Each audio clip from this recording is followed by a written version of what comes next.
7 for 16 with a home run. That's a .438 average. So a couple of guys right in the middle of that lineup have had nice success against Steven Strasburg. BMW brings you the defense. That's been an issue for the Nationals so far this year.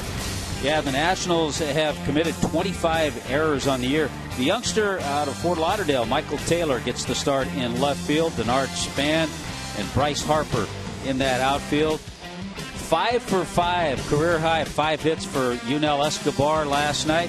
Ian Desmond with a big home run. Our old friend Dan Uggla, second base. Ryan Zimmerman's the first baseman. And Wilson Ramos, I think an underrated catcher in the National League, is behind the plate. For Giancarlo Stanton, this has been an opponent and a ballpark and a pitcher that he's had success against. You noted his success individually against Strasburg. Our AT&T U-verse rewind replay. Well, you know what? To me, it's one of those good combinations. He's hit extremely well in this ballpark. 14 career home runs at National Park, and he's also hit Strasburg well. So a good combo tonight. Giancarlo Stanton and Steven Strasburg. A .400 average, 30 at-bats, and ready to go with D. Gordon in the box. A 9-game hitting streak for Gordon. And baseball breaks out at 7:33 in Washington, D.C. A delay of about 27, 28 minutes. Strasburg to the plate with ball one.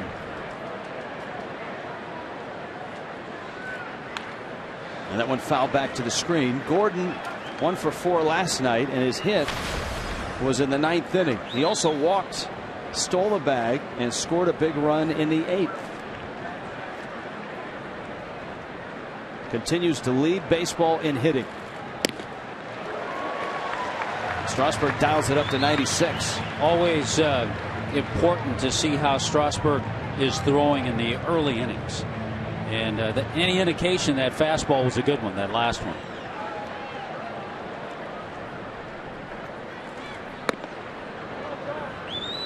Strasburg up with a fastball. He's got the great changeup, and he's not afraid to throw it to right-handed hitters. Obviously, it is very effective against lefties. That was a late swing, and it went right into Miami's dugout. Big curveball, and D. Gordon almost picked it out of the catcher's mitt. Just to stay alive. Dan Iasonia is calling balls and strikes. Ryan Blakely, Eric Cooper, Lance Barksdale on the bases. Gordon lifts that one into the seats. The crowd right now is not nearly as big as it was at the start of the game last night. But with rain downtown, and it just let up, that may keep the numbers down tonight. 2-2. Breaking ball and a little roller out to second. That would be Dan Uggla at second base.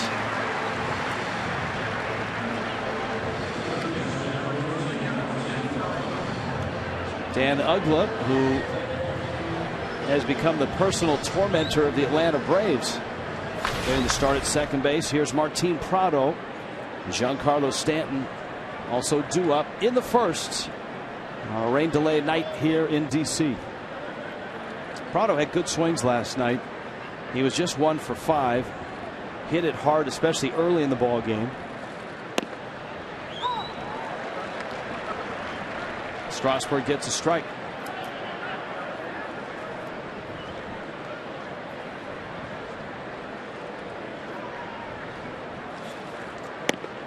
Of course, we've talked about it over the last few years. Steven Strasburg out of San Diego State. His coach there, the late Tony Gwynn, who he really will talk a lot about how Gwynn taught him about focus, how to get focused during a game. And I think also about conditioning. Yes, Gwynn and the entire San Diego State staff really got on Strasburg. He's a big guy. Is 6'4", 230, but he was about 265 when he got to campus as a freshman, and they changed that in a hurry. There's the changeup to the right-handed hitter, and it just is a boring, spinning devil of a pitch that goes right down to your ankles. Yeah, it's a pitch that not a lot of right-handers use to right-handed hitters. And then to a lefty, obviously, it goes down and away. Very effective. Now Stanton. Fastball in. Stanton last night 0 for 4, was intentionally walked, scored a run.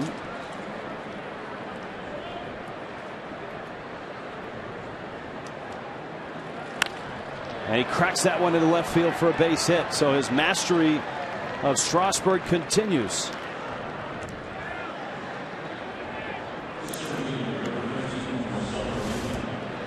Well, Stanton hitless in the ballgame last night, but good to see that stroke right there.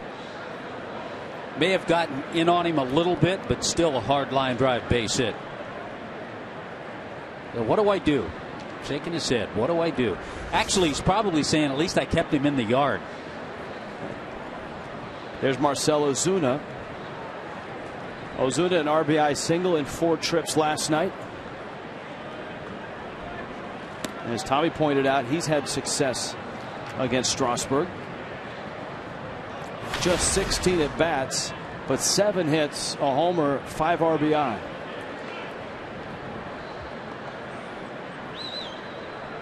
Stanton over at first.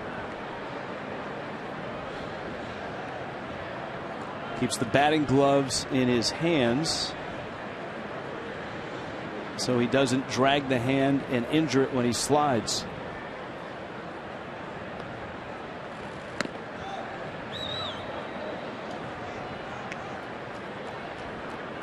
Two and 0. A lot of players will do that. Some will actually put a pad on or a brace.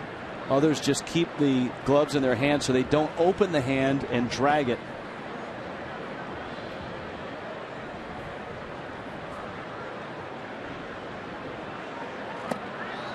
Strasburg kind of falls off the mound there.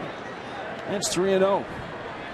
And all of a sudden, after getting a couple of quick outs, the base hit, a 3-0 count, and Strasburg struggling a little bit with Justin Bour, who's had early success against the right-hander.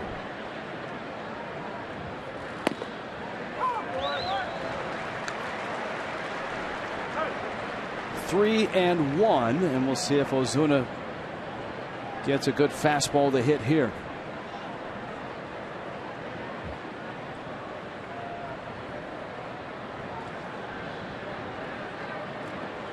And a bit of a surprise that Wilson Ramos is on his way out to the mound. Ian Desmond is in. There's no concern about anyone stealing signs or a sequence of signs here. Yeah, I'm a little curious about that. And also, Ramos strolled out there. He didn't jog out. He took his time. No concern from the dugout. Dan Iasonia said, hey, pace of play. Didn't you get the memo?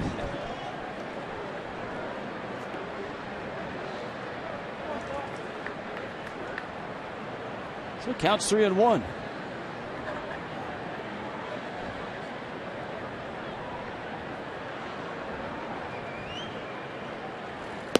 And he misses down low. Ozuna walks.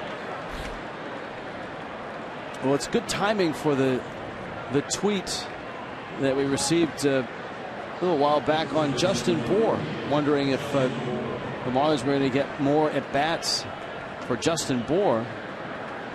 And if he continues to do what he's done, I mean, just look at the numbers.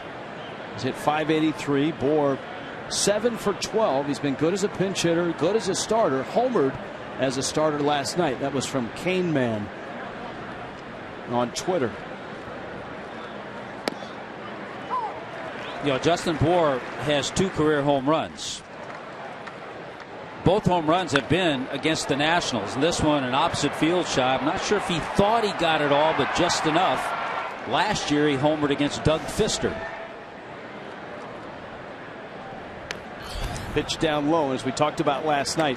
He's a hometown kid. Well, sort of. He was born here in Washington, D.C., raised in Centerville, Virginia, which is about 15 miles away.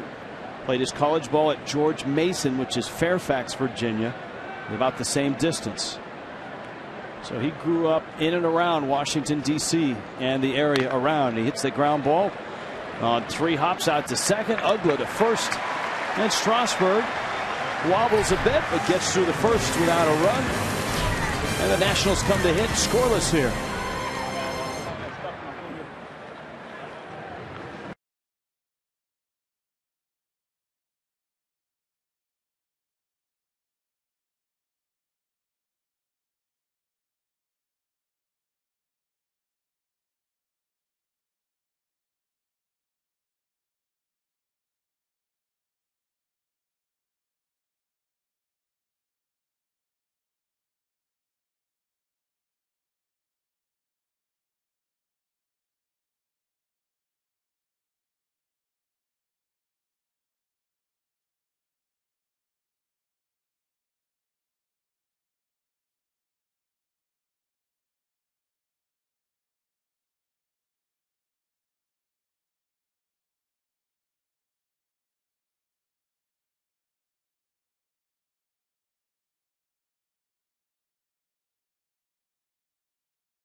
As the Washington Nationals and the Miami Marlins play game 2 of a 3-game set. JM Lexus brings you the Nationals lineup.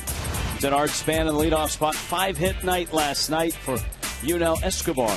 Bryce Harper's in right. Brian Zimmerman's at first. Wilson Ramos in the 5 spot. Ian Desmond had a big homer last night. Dan Uggla gets the start at second. Michael Taylor, who is a South Florida guy, is in left field. And Steven Strasburg hits 9th.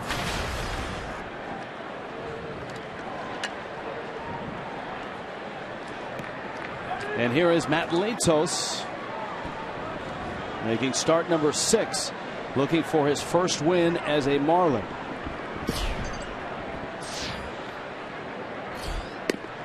And that over-the-top delivery, a fastball that misses up. Denard Span a couple hits last night. And you've got Escobar, who's at third base. Bryce Harper moved into that 3 spot. There's a strike to Span. Jason Worth, a scheduled night off tonight for Worth. No injury, just a night off. Well, they're happy that he's swinging the bat a little bit better. He did so last night. It's an easy one for Justin Bourne. He steps on the bag for the outs. All right, defense, a strength for Miami this year, and it's brought to you by BMW. Well, we've talked about the differences in these two defenses. We mentioned the 25 errors for the Nationals, just 8 errors for the Marlins. Suzuki, Ozuna, Stanton, Prado, Echeverria, D. Gordon, Justin Bour, and JT Real Muto behind the plate. So Ichiro, another start under his belt. Yunel Escobar.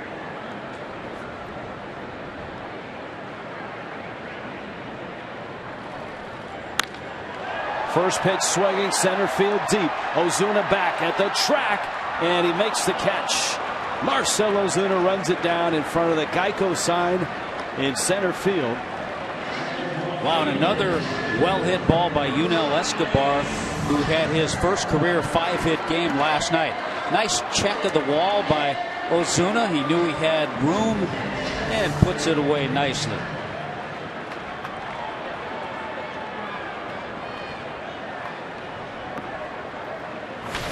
Talked about Matt Latos. Really good numbers here at Nationals Park. He's had 3 starts in this ballpark, 2-0, and a 2.04 earned run average.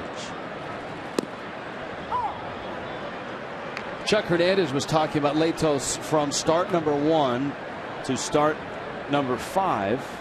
His last start, 6 1/3 innings.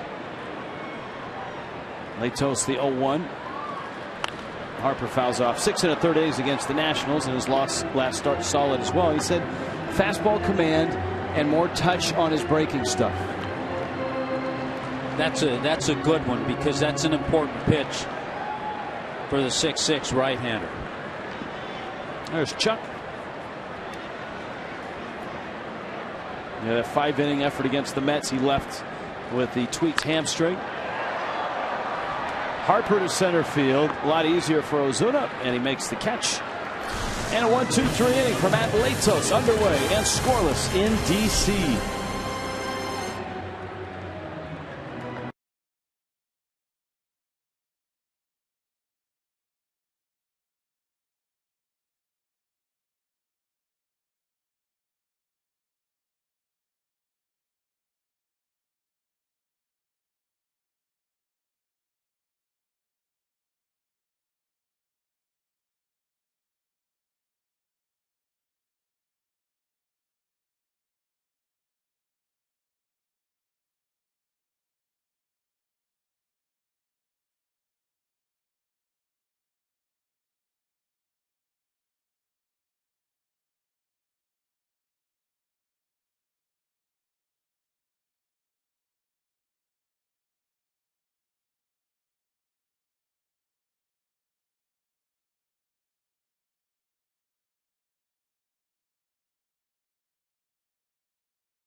The start of this ball game in Washington, D.C. between the Marlins, who are 2 under 500, and the Nationals, who are a game under 500. This would be JT Realmuto. Ichiro will follow, and then Adeiny Echeverria on email and Twitter Tuesday, and we've got both all lined up to go. Got a nice one from Thomas James on this Cinco de Mayo. He said, guys, speaking of Cinco de Mayo, who had the greatest mustache in Marlins history? And the first one that came to our mind was Brian Harvey.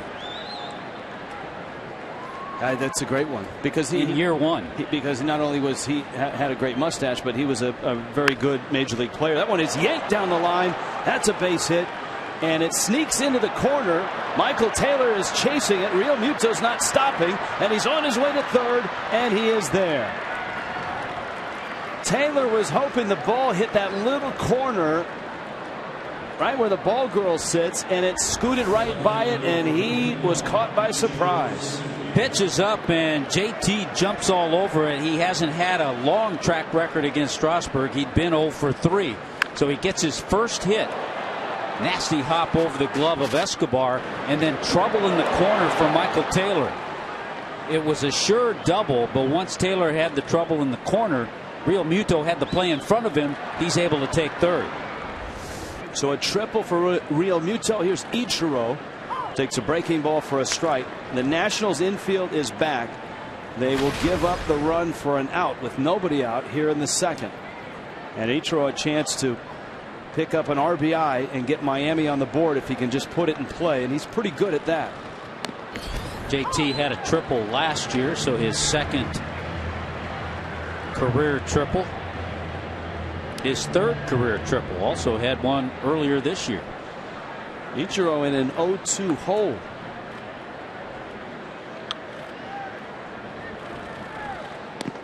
Strasburg misses out with the changeup. For Ichiro, this first year in the National League, certainly some interleague at bats against guys. 1 for 3 in his career against Strasburg, so he's not a lot of experience. And he lines this one into left field, a base hit and an RBI hit. Miami has a 1-0 lead. Ichiro extends his hitting streak to 6 straight. I'll tell you what, sometimes Ichiro gets base hits and it looks like he's sitting on a lounge chair. Just kind of relaxes and flicks it out there. Watch this. Nice and easy. Just kind of sit back. A magic wand produces a base hit and a Marlins run. And here is Adeiny Echeverria.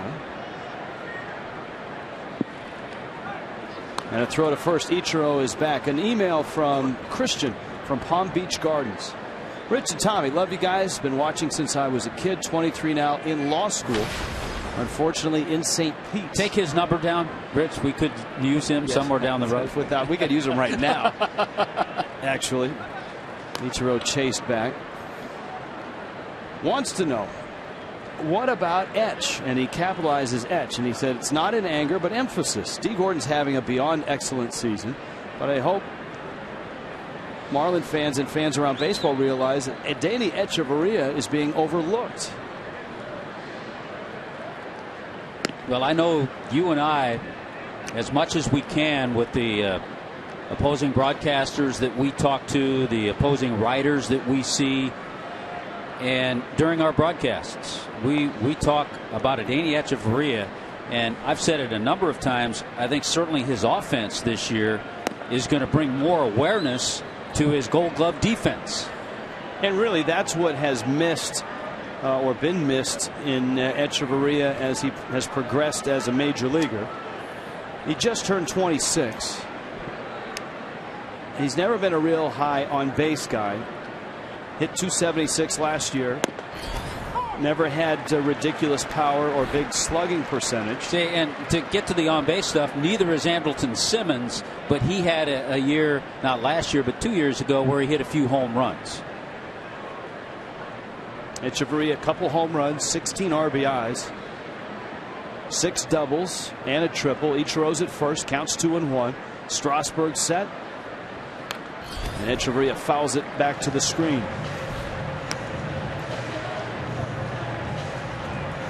Well, Echeverria at 320, player of the week in the National League. So that gets him some run nationally. That gets him some pub. And obviously, if he can keep the average above 300, then you've got yourself a nice offensive player to go with a very good defensive shortstop. And I know that the defensive metrics aren't always good to Echeverria, especially the range factor to his right. But a lot of that is pre-pitch positioning.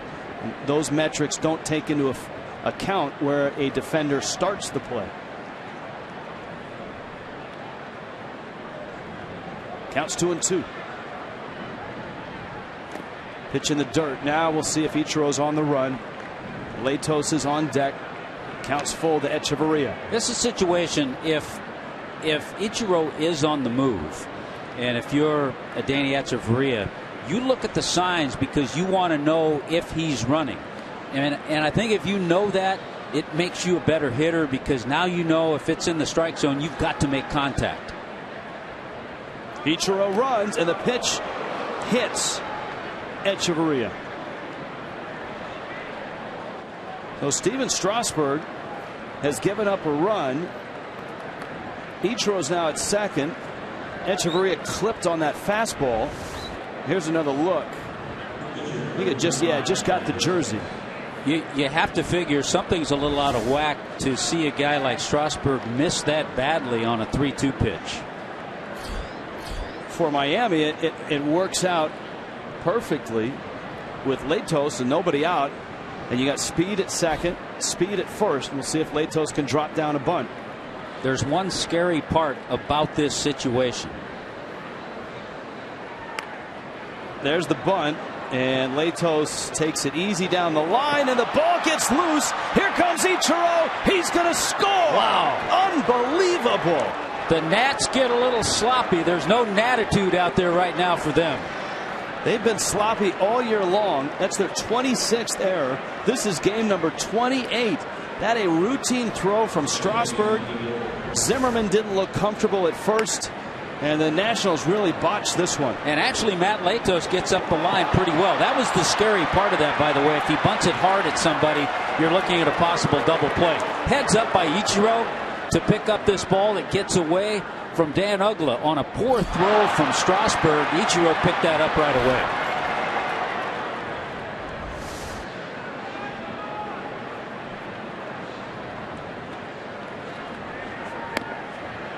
Fastball, and D. Gordon takes a strike. So Miami is primed for what could be an even bigger inning. They've got 2 runs here.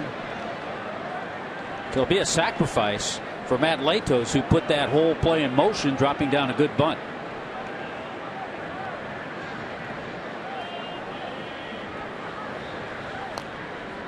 Fouled at the plates by D. Gordon, and it's 0-2.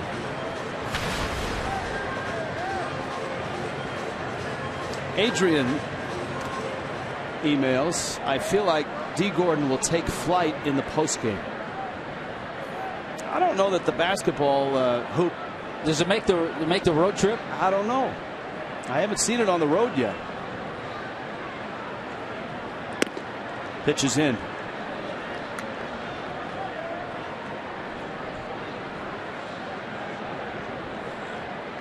You can see Matt Williams shaking his head. Steve McCatty, the pitching coach for the Nationals, as well. They both don't look real pleased. They both look somewhat concerned with Strasburg. Gordon fouls it back. And coming off a decent start, Strasburg last time out beat the Mets in New York 8-2, went 5 1/3, gave up 6 hits and a couple of runs. You see the split there, ball strike ratio. Good speed at second with Echeverria, not so much with Latos nursing that hamstring at first. And again, Strasburg comes in. He doesn't look comfortable. He doesn't look effective. And here comes another visit. You have to wonder if that first visit back in the first inning from Wilson Ramos was because of something he maybe picked up. And the rest of the brain trust is coming out. Matt Williams is coming out. You wonder if he's sick. I mean, just looking at him and watching him pitch. Yeah, and sometimes we don't know that. We found that out the other day in New York with the game that Matt Harvey pitched, that he almost didn't start that day because there are times with Strasburg his velocity's been okay. His velocity's been 96, but the command hasn't been there at all. They're not really. They're just talking to him. It's not like they're looking at a shoulder, elbow, or anything like that, or a blister on a finger, anything like that either. No, and they're not even going to ask him to throw a pitch.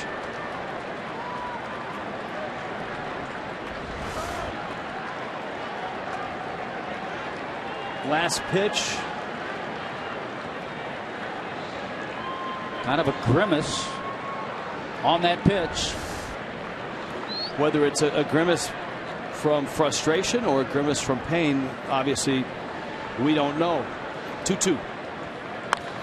Gordon, center field. Span lines it up. Echeverria tags, and he stops. Good throw by Span. And it's the first out of the inning. We check in with Jessica.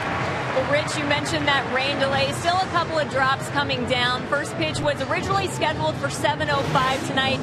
It ended up coming at 7:30, so a 25-minute delay. I talked to a couple of players in the dugout before the start of the game. They said because that delay was so short, it really didn't affect them. Certainly didn't affect JT Realmuto on that triple, nor Ichiro on that RBI single. By the way, I also happened to be in the dugout when the guys were talking about potential songs to pay the Nationals back with when they come to Miami and take their batting practice. These are a couple of the suggestions that I heard.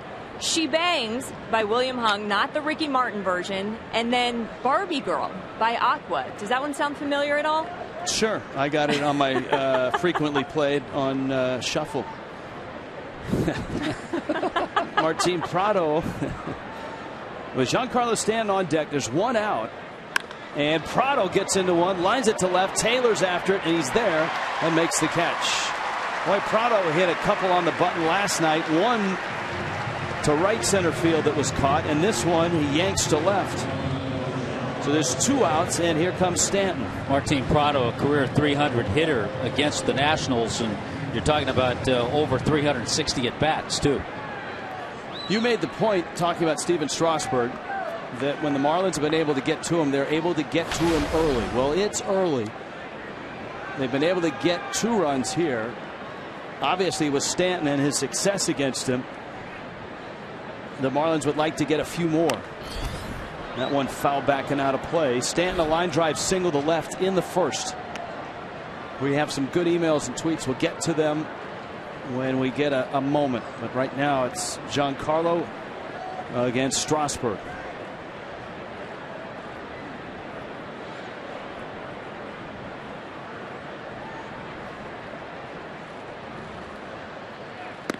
I got a good one that's appropriate with Giancarlo up there. It's from at Coach Williamson. Rick, so my 8-year-old son, Boston, wants to know how many home runs does Stanton have at Nationals Park.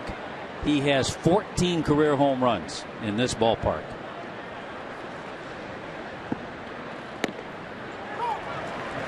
Strasburg up and in, and then soft away for a strike. Count 1-2. Aleto still at first. Echeverria still at second.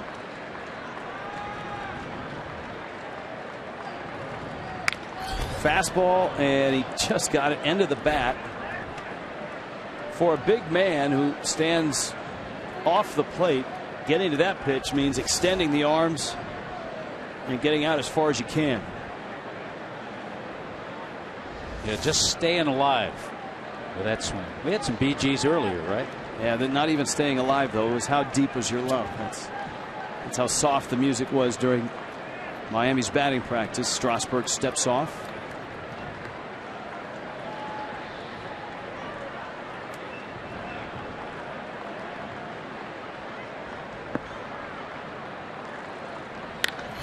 Stan lifts it in the air. Ugla is out. Span is in.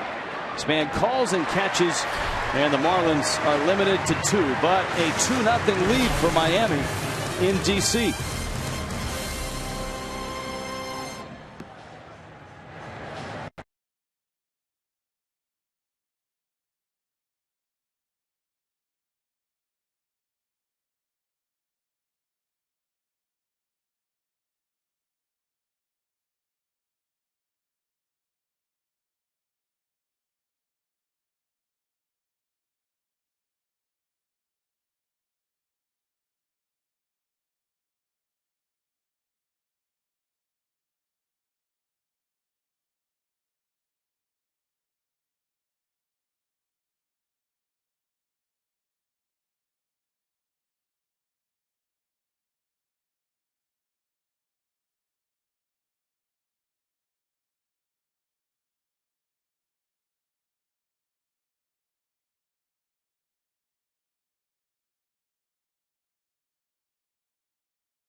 Struggling Steven Strasburg. Marlins.com is your one-stop shop for breaking news, tickets, sweepstakes, merchandise, and more. Sign up for free Marlins email or text alerts. You can receive year-round Marlin coverage, offers, discounts, all of that. Go to Marlins.com and become an insider today. got a little extra time. Remember, Matt Latos was on the bases. Had a tweet from Sir Torrey Lanza. Sir Torrey, who has the most tattoos in Marlins history. Latos, A.J. Burnett, perhaps the late Justin Miller. And I even thought of another one that was not listed, Tim Spooneybarger. They don't have that in the media guide, you know, a list of height, weight, age, birthplace, tattoos. I would go with Justin Miller, the late Justin Miller, who had so many that he was actually forced to wear a sleeve. And there was a rule called the Justin Miller rule for years that pitchers had to cover up with sleeves. No longer is that rule in effect. Here's Ryan Zimmerman, Wilson Ramos, and Ian Desmond will follow. Bottom second, Latos a 1-2-3 first. Zimmerman 0 for 2 last night. All right, emails and tweets. Let's dive in. Max in Sarasota. Last night you mentioned the last time you heard Nationals Park at its loudest was the end of the no-hitter last year for Jordan Zimmerman. That was for me. For you and Tommy, what's the loudest moment at both Pro Player, Sun Life, whatever, and then at Marlins Park? One foul back to the screen. Well, there was nothing greater than at Pro Player when that place was full with 60, 70,000 people in postseason, the World Series. Now, I was not there for the World Series. The loudest I heard that ballpark or that football stadium for baseball. Here's a 1-2. Opening day 2005, my first Marlins game. Juan Encarnacion hit a grand slam against, I believe, John Smoltz and the Braves. I guarantee Smoltz remembers. I'll have to look that one up. Here's the 2-2. To right, Stanton over, and it's foul and out of play. All right, for you, what's the loudest you've heard Marlins Park? Well, there have been a couple of walk-off. The Mother's Day. That's the Mother's Day walk-off. I was headed to the Mother's Day. Pink bat, Stanton. Yeah. That was against the Mets. That's pretty loud. And there were a few outlets. But it can get better. It can get better. The loudness can get better. You're right. Zimmerman back in the box, counts 2-2.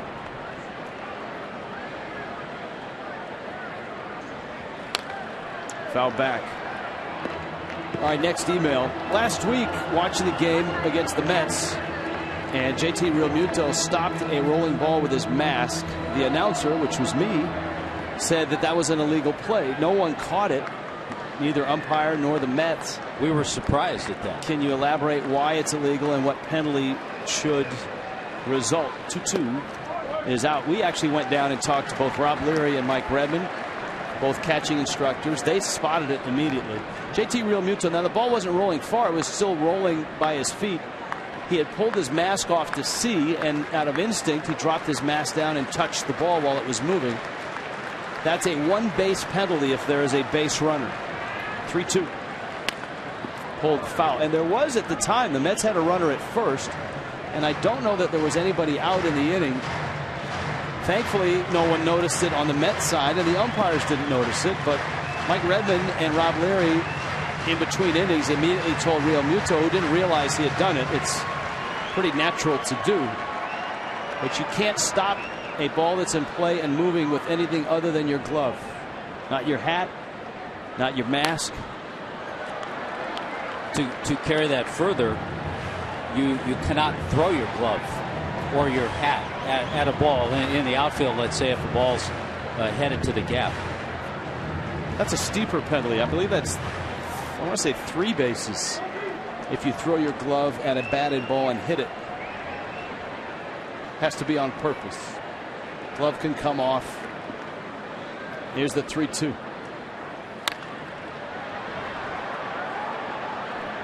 So long at bat here, Ryan Zimmerman. He's allowed us, Ichiro Nation at Marlins Nation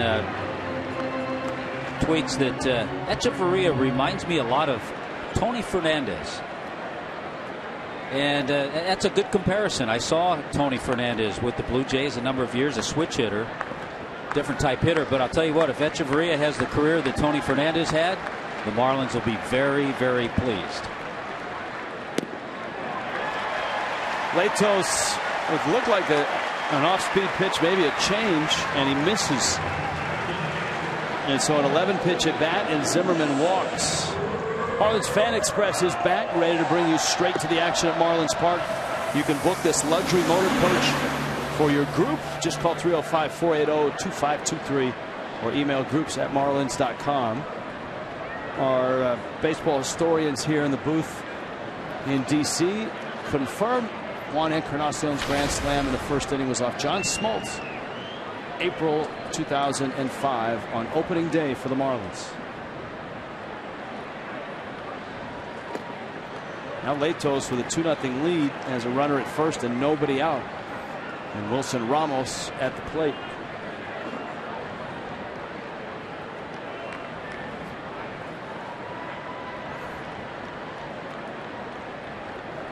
Nationals hoping to get a full, healthy season out of Ramos. To right, trouble. Stanton won't get it, and it bounces off the wall and back into fair territory. Zimmerman stopped at third, and Stanton's throw comes all the way home. And just like that, the Nationals have 2 men in scoring position and nobody out. All of a sudden, Wilson Ramos, a 10-game hitting streak. So the approach of both Zimmerman and Ramos has been to try to drive the ball the other way. And Ramos drove it the other way. Giancarlo saying a fan touched it. I don't think so. It just hits that metal fence above the padded wall and then kind of stops. So it really changed the direction of the ball.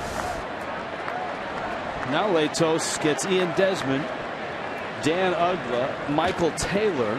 There's nobody out. The Nationals with runners second and third.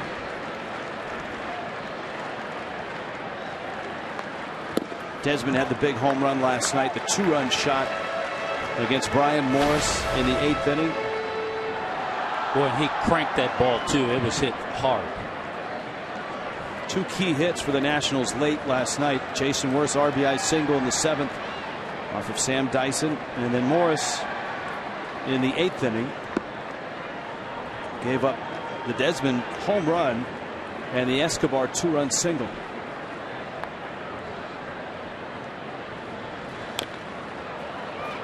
A little tapper, and it's foul. Boy, the mistakes too that Brian Morris made.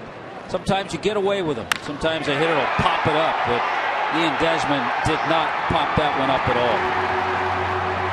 You know, and Morris, who's been so good as a Marlin since being acquired from the Pirates, last night didn't have it, but it looked like the Marlins bullpen was caught shorthanded last night with A.J. Ramos not really available.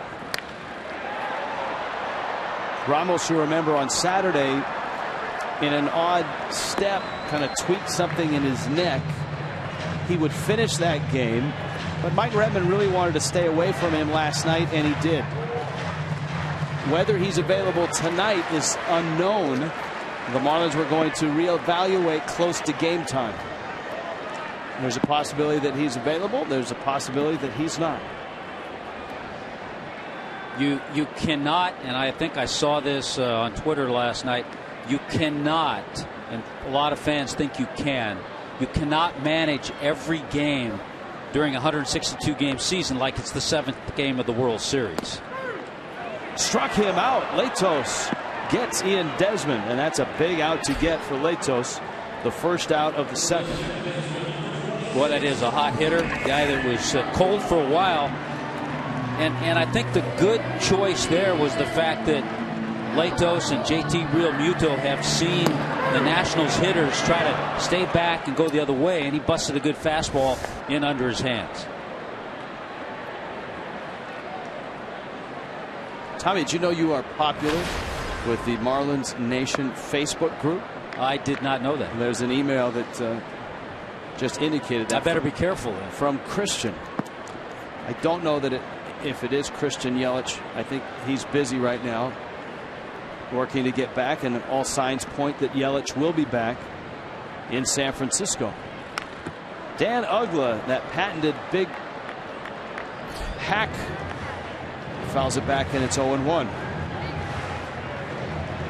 Dan Uggla has a home run and 9 RBIs on the season. Against the Braves in that series in Atlanta, he was 5 for 11 with that home run and 8 of those 9 RBIs.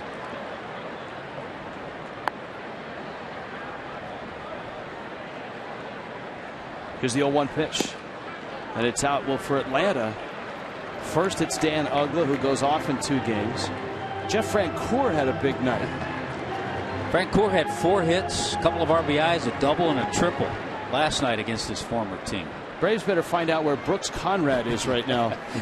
He's in the minor leagues with somebody. Before he gets him. Here's a 1-1 pitch coming to Uggla. Latos misses low.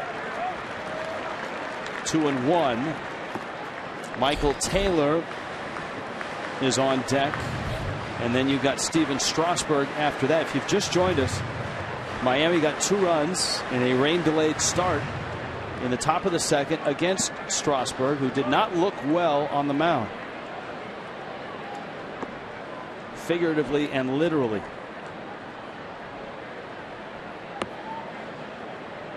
Here's a 2-1. I think he went. Wow, no swing.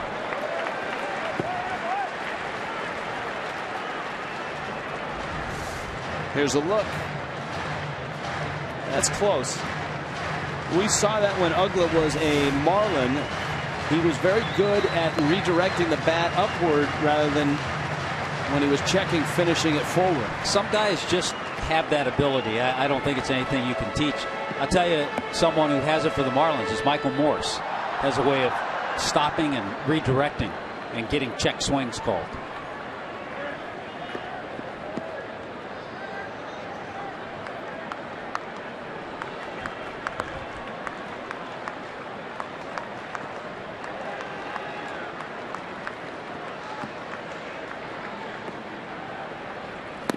Breaking ball. Latos gets a strike, and it's full now, 3-2. Don't think Dan Uggla was expecting a breaking ball, and the bottom fell out of that one. All right, does Latos double up on that breaking ball? Well, he knows that Uggla's a terrific fastball hitter. He's not had success against Matt Latos. 3-2. Fastball broke his bat. Slow roller. Prado gets it across the infield in time to get Uggla. The Nationals have a run. It's a 2-1 Miami lead. And now with 2 outs, here comes Michael Taylor.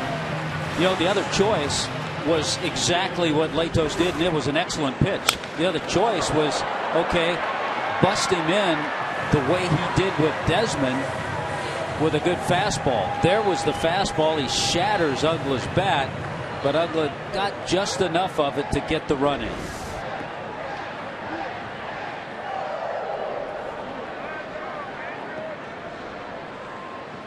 Michael Taylor now, Fort Lauderdale kid.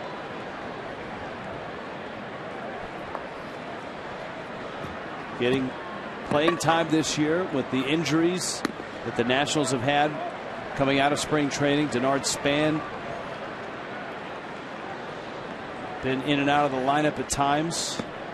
And in the brief time that he went back to AAA, 8 games, he hit .385. So you give the youngster credit for that.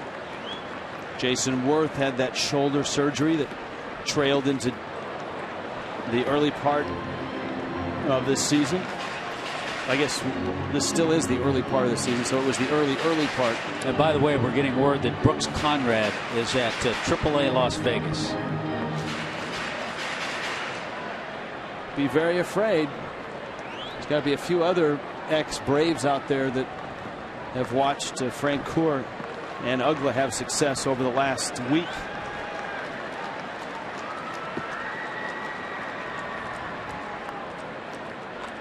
There's a 1-1. Real Muto has to be real careful here. With 2 outs and a runner at third. Knock that one down. I want to get to something quickly. Irvin Valkowitz. We were talking about touching the ball with a mask, throwing your glove at a ball, but you can, and Irvin, you're correct, you can throw your glove with the ball in it to a base. We've seen that happen. We've seen pitchers do that when the ball has gotten stuck in the webbing.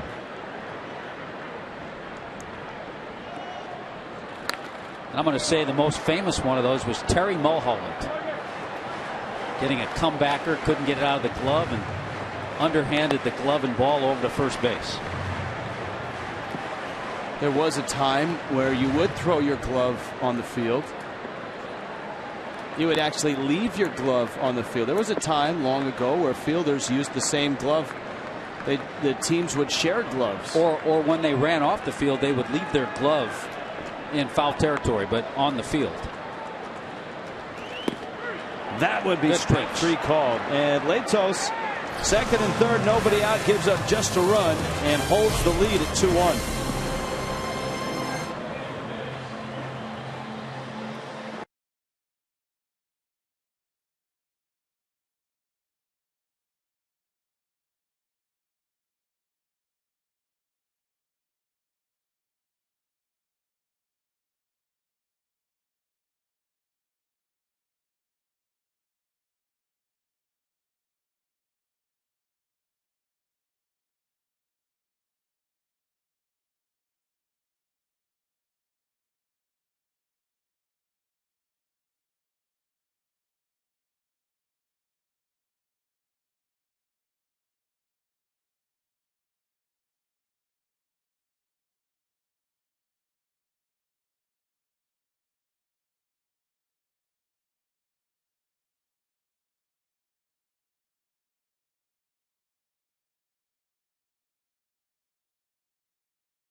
Miami on top. This copyrighted telecast presented by the authority of the Marlins may not be reproduced or retransmitted in any form. Accounts and descriptions may not be disseminated without the express written consent of the Miami Marlins. A lot of powerful spots there on the mall here in Washington, D.C.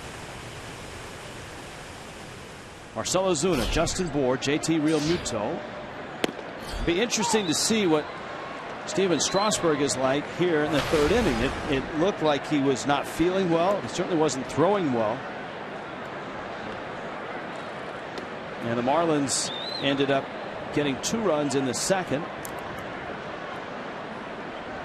Lead at 2-1 here in the third. Checking out our tweets at Fox Marlins. Joy Taylor, friend of the show. Not in her pajamas. It's a great shot, though. It's a great shot. In her pajamas, but a party hat and a mustache celebrating Cinco de Mayo. Noah wants to know, is Ichiro the oldest player to ever play for the Marlins? Not sure how old Charlie Huff was.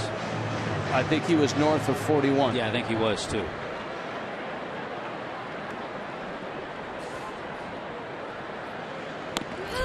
That's strike 3 called. I think one of the other interesting things about Steven Strasburg, he's making his 115th career start. Strasburg has just 1 complete game. Obviously, pre-Tommy John was one thing, post-Tommy John another. Very careful with him. So just one complete game on Strasburg's resume. Well, this is a good one for you, Tommy Hutton. Maybe a good one for Justin Bour, too, since he grew up in these parts without Major League Baseball until the Nats moved from Montreal and arrived in 2005. This is from Dave. On the subject of the National League East and the Nats, would you trade Washington back for the Expos? Well, how do you mean that, though? Just city-wise? Or? Yeah. I mean, if you could send baseball back to Montreal with a new ballpark and all of that. I kind of like baseball here. Yeah, you know what? That's a tough call because I spent a lot of summers in Montreal, and contrary to what a lot of people think, late 70s, early 80s, when they had those good teams, terrific attendance. And a wonderful city to visit, but you know what? I love coming here to Washington, D.C. You know, I think if someone were to put financing out and a plan out and guarantee they were going to build a new ballpark in downtown Montreal, I think they would get a team, whether it would be a team that would move or whether baseball would expand. I think baseball would go back to Montreal if the ballpark situation was assured of being a new park in that downtown area. And I think our good friend and former teammate of mine, Warren Cromartie, has been very instrumental in trying to speed up that process. And every time we come here, you'll always see a few of the Expos caps. JT Real Muto is at the plate. It's like Claude Raymond and Rusty Staub, maybe. How were television ratings and all of that in Montreal? You know, I don't remember. I really don't. You weren't worrying about that at the time. Not at that time, no.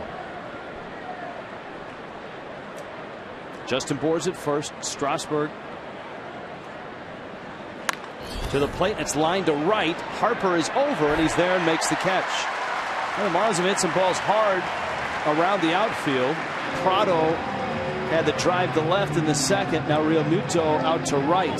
Second time in this series that JT Real Muto has rocketed a ball out toward right field. Last time it was his first AB last night, and he hit that one on the nose. So he's had a couple of good swings against Strasburg. Dennis has a good tweet. Loud Dolphin Stadium moment for the Marlins was the Cody Ross cowbell walk-off home run against Frank Francisco. I'm not sure who the pitcher was, and the Reds. How about Vuvuzela night? Yeah, well, that was loud, but I think cowbell night was louder.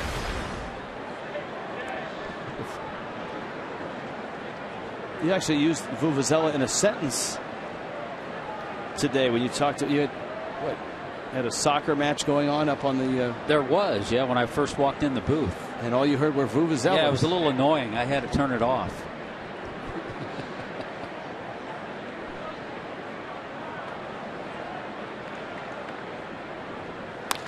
Ichiro rolls one up the middle and into center field. Second hit for Ichiro in the ball game. And the 41-year-old just keeps hitting. He's got 4 hits in the series. And he brings up Adeiny Echeverria. Well, his first base hit was in the left side through the hole. This one up the middle, just out of the reach of Dan Uggla.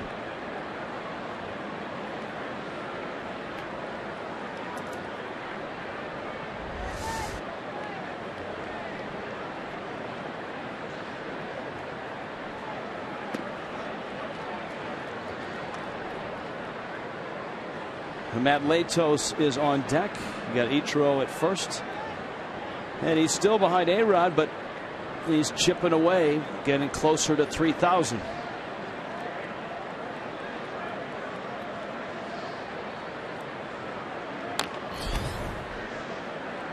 Ball and a strike.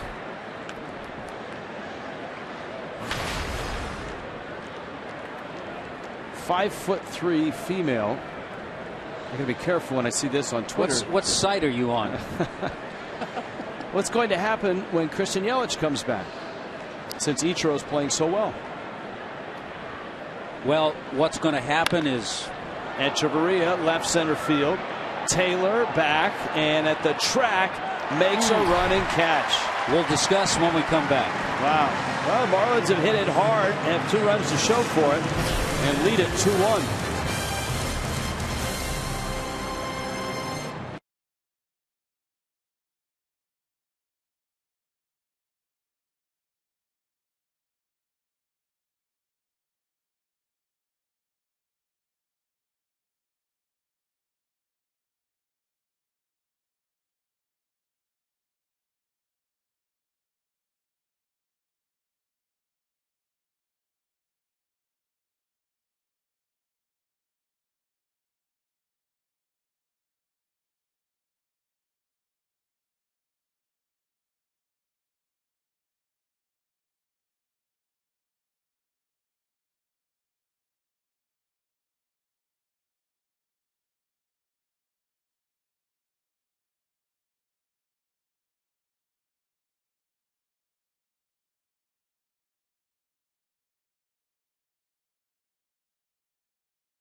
Game 2 of a 3-game series against Washington. Just a reminder for all you Marlins fans out there, All-Star voting has begun this week, so be sure to hop online and vote for who you think should represent the Fish in the All-Star game. Is it Giancarlo Stanton? Is it Adeiny Echeverria, who has been so great defensively? Maybe even a player like D. Gordon, who Mike Redmond has called one of the most consistent players on the team. Either way, vote for which Marlins players should play in the All-Star game. And Rich, Tommy, we have a tweet from Chris. He wants to know, could 2 Marlins players potentially be starting in this year's All-Star game? What do you think? Sure. Absolutely. Sure. Stanton has enough national pull and has always had very good May and Junes. Steven Strasburg on the bench, and pinch hitting for him is Doug Fister. And so there's obviously something going on with Steven Strasburg. Fister, after Strasburg has thrown 64 pitches in 3 innings, rips one into right, a base hit. Stanton over for it, captures it. Fister a big turn, and Stanton makes a great play and throw into second base. Well, that's like a bonus point for Matt Williams, not to have to use one of his regular hitters to send up a pitcher. Doug Fister obviously swings the bat well. He was 1 for 9 this year, 2 for 10 now on the year, but stroked that ball well. But look at how it was cut off by Giancarlo. It's another part of his game I think sometimes gets overlooked. Fister looked like Andy Van Slyke on that swing. Tall, lanky, smooth stroke. Google him, kids. Here's a Denard Span. Andy Van Slyke or a Von Hayes. You can Google him too. Yeah, you better Google Von Hayes. He's like the early prototype Christian Yelich. Which that was a question we need to get back to. What will the Marlins do when Christian Yelich gets back? Well, they'll do what they did at the beginning of the year. Ichiro will have his role. That's why he was signed, to be a 4th outfielder. Yelich will be in the lineup, and Ichiro will be ready every day. It gives you an opportunity to give Stanton a day off, Ozuna a day off. You saw how vital it was to get at bats for Jeff Baker, and that paid off last night.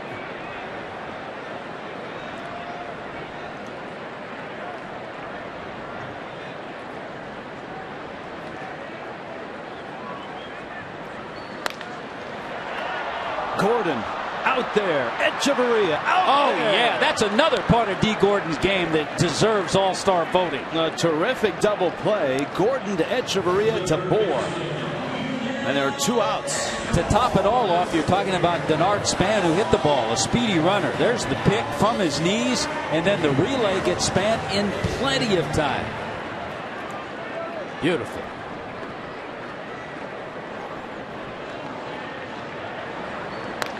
I know there are other second basemen having pretty good years. Howie Kendrick, we'll see in L.A. DJ LeMahieu with the Rockies. But right now, D. Gordon's the elite of that group. Yunel Escobar. Prado. How about that? Just like that, on 2 pitches, 3 outs. 2-1 Miami.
Honest Abe watching this one. You can follow the Marlins on social media. Several ways to connect with Marlin fans just like you. Go to marlins.com/connect. You get a full roster of Marlin players on Twitter, official Marlin accounts on Instagram, Twitter, and more. Share your Marlin memories all season long. Well, Steven Strasburg is done for the night, and Sammy Solis, a lefty, is into the ball game. Matt Latos, D. Gordon, Martin Prado for the Fish in the 4th. So we talked about their bullpen last night, Rich. They have 3 left-handers down there. Matt Grace, we saw him. Matt Thornton and Sammy Solis. So Solis gets the call early in this one. We will give you any update we get on Strasburg, who did not look right on the mound, whether he was ill or whether something was physically bothering him, arm, leg, whatever. We'll try to get word. Here's the 1-2. That is strike 3 called. Latos is out. Here comes D. Gordon. Miami getting their runs in the 2nd on the single by Ichiro. That was after JT Realmuto's triple. Matt Latos sacrifice bunt. Strasburg threw low to first. That's when you got a sense that there was something wrong with him. It was a rather routine play. Latos was jogging down the line, and Strasburg threw about a 5-hopper over to first that was mishandled.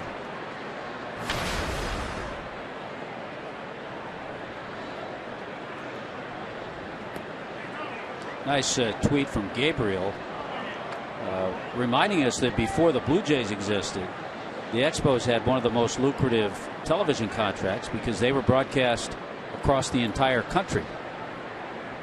That's true. Here's the 1-1. And it's a strike.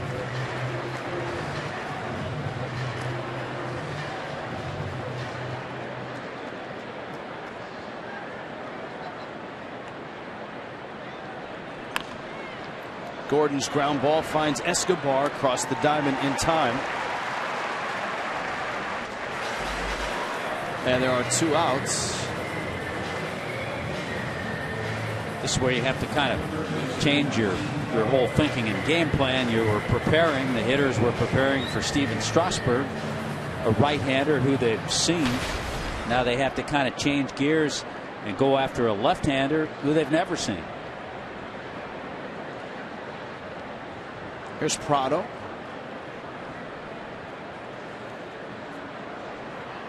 We had a question on Ichiro. Is he the oldest Marlin? Oldest Marlin was Charlie Huff. What was Charlie, about 45, 46? 46 and 202 days. Next on the list, Tim Raines. Yeah. Andre Dawson. Ichiro, 4th oldest. That's some pretty good players there. There's one guy in the Hall of Fame, one guy's going to the Hall of Fame, one guy should be going to the Hall of Fame, and that's Raines. I agree with you. I think I hear some discussions where people don't think he deserves Hall of Fame. I think Tim Raines wasn't Rickey Henderson, and unfortunately that's who he's always compared to, but he was the elite in the National League as far as leadoff men.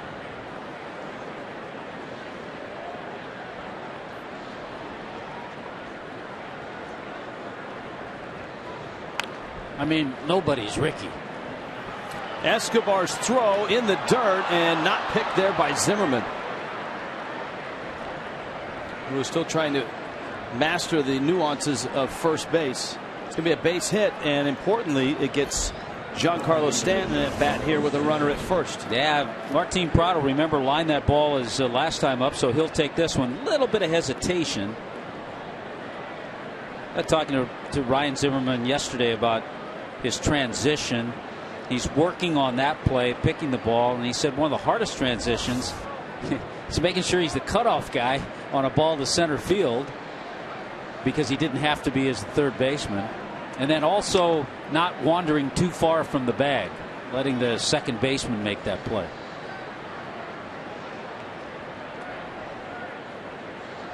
One-0 pitch to Giancarlo, and it's in.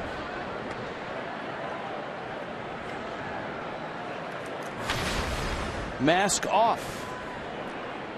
Left-hander arrives. Mask comes off.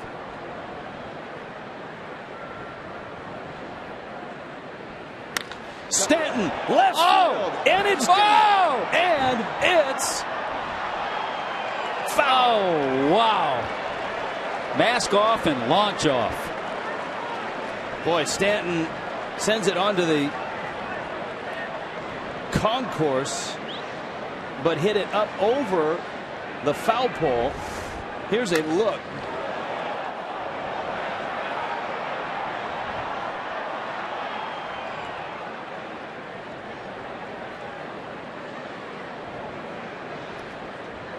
That's from a very unscientific angle, and I think from that angle you get a better look. Yeah.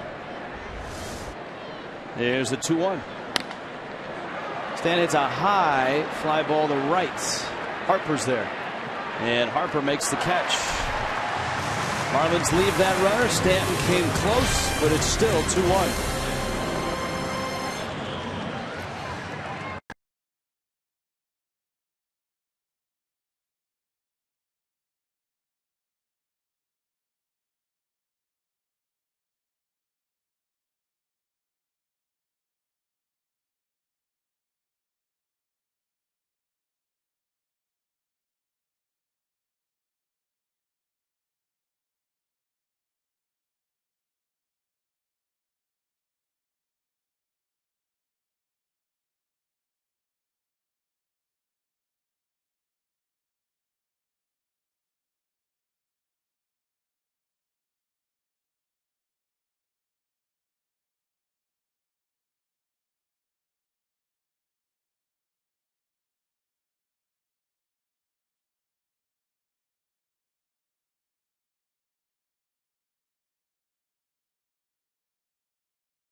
Your local Chevy dealers. Visit your South Florida Chevy dealers today. Buy Checkers. Get Checkers authentic Philly cheesesteak. Or try the new meatball sub. Pick yours. By Xfinity, your home for the most live sports. And by Mitsubishi Motors, inviting you to find your own road. Ben's Chili here in the ballpark. That might be me tomorrow. You know, we have just a no television tomorrow. We have to remind our fans of that. So, got to do something while you're here. Bryce Harper now. 2-1. Miami on top. Leto starts Harper out with a 12-6 curveball. Ryan Zimmerman, Wilson Ramos to follow. Nationals got their lone run in the second. And Harper, boy, you see that bat speed on a pitch up and in. He gets around and pulls it foul. 0-2. Boy, he has some quickness and strength. 22-year-old Bryce Harper. Saw Harper actually look up at the scoreboard. He was looking to see pitch speed. And a swing and a miss. He won't look up on that one. Don't go looking up there either. Strikeout by Letos. That's a good pitch, by the way, to come back with after a guy has just ripped the ball as sharply as he did. Big curveball, just out of the zone, and gets him to chase it. Here is Ryan Zimmerman. Here's an email from Eric. And Eric writes, how can I get Jeff Conine to sign my wife's... Here's the first pitch to Zimmerman. And it's down low. I guess I shouldn't stop at that point. You had me hanging there for a second. How can I get Jeff Conine to sign my wife's Jeff Conine action figure? Go out to center field. Very easy. Marlin home games. Jeff is out there. He'll be out there. Marlins Live. He'll be out there with Craig Minervini. I did not know he had an action figure. I'd like to see that. Was that a giveaway?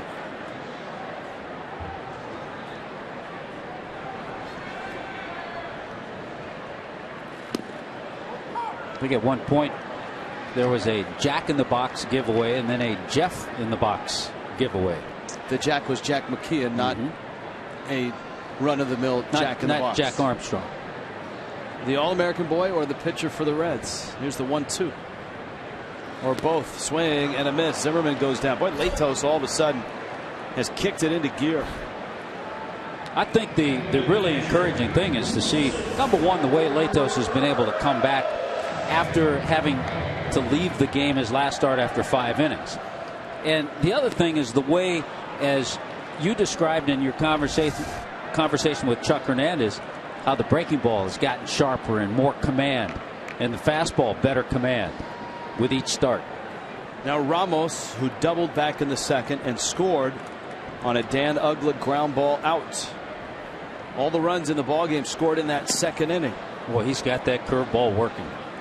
And he's using it. No, his last 4 starts, if you go over his last 4 starts, Letos has an ERA about 3.90. So it's come down.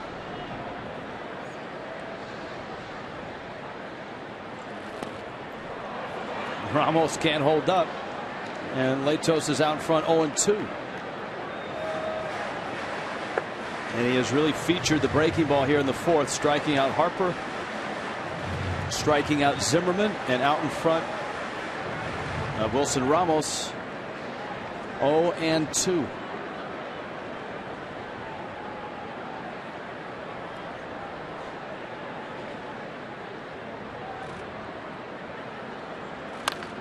Another breaking ball. Echeverria charges, has it, fires to first. Real nice inning from Matt Letos. 4 in the books. 2-1 Miami.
1 heading into the 5th inning. Just a reminder, it is an email and Twitter Tuesday, and we've got a special topic for you tonight.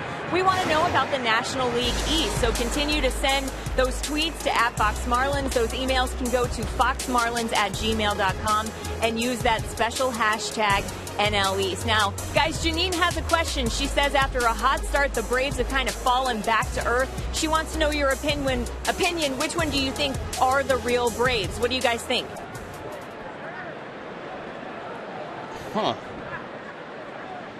Right now, I think the Braves are a middle-of-the-pack team. I think they have areas right now they're dealing without their third baseman. Chris Johnson's on the disabled list.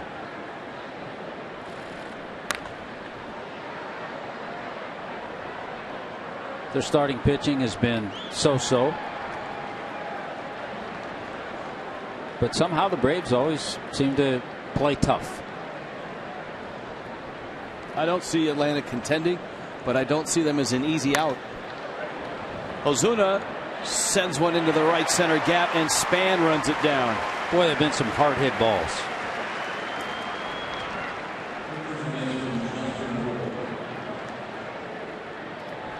South Florida Honda dealers will get you ready for the Marlins and the Giants on Thursday night. Marlins trying to get this a win for Mike Redmond, celebrating his birthday tonight. There's no television tomorrow. We hate to tell you that. It's one of the few games that we don't televise. So the afternoon game tomorrow, not on TV. Justin Bohr lines it into the seats. So our next television game is Thursday night in San Francisco. Midnight with the Fish coming up. We'll preview the Giants. And Dan Herron will be starting that game.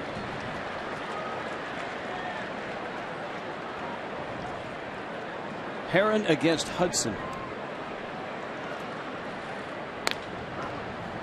That's a fair ball. Zimmerman has it, flips to his pitcher, and Solis is there for the out.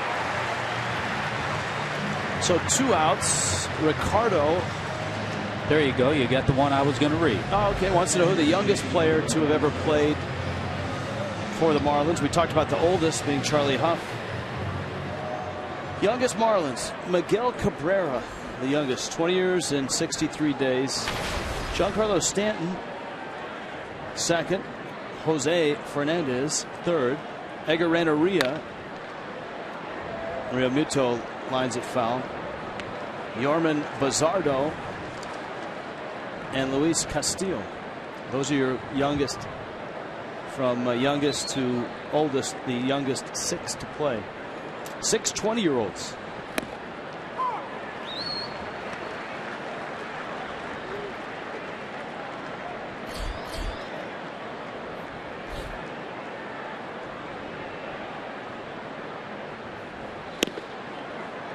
Solis misses in, and it's 1-2.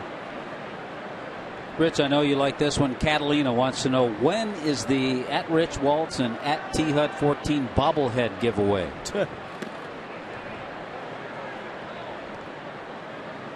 Hasn't been in demand quite yet.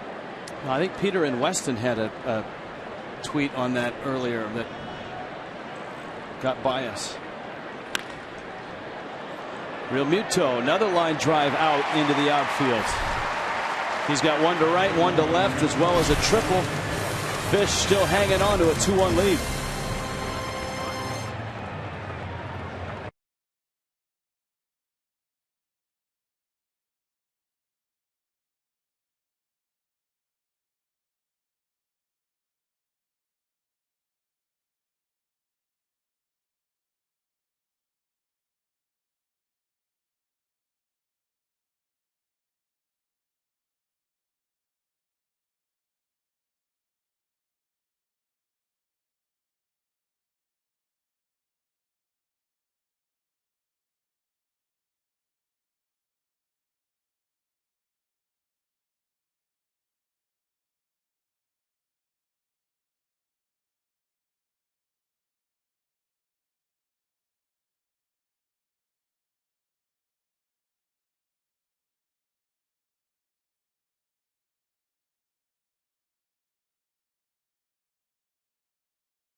Look at our Geico Marlins moment. Cinco de Mayo. This was an incredible performance by Mark Burley. Look at the time of game. Important because it was a late afternoon start, a 5 o'clock start, and it allowed everybody to celebrate a Miami win and Cinco de Mayo all in one.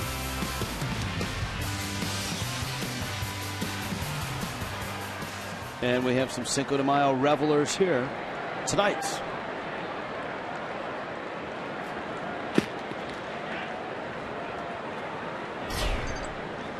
Matt Latos in the fifth. Ian Desmond, Dan Uggla, Michael Taylor.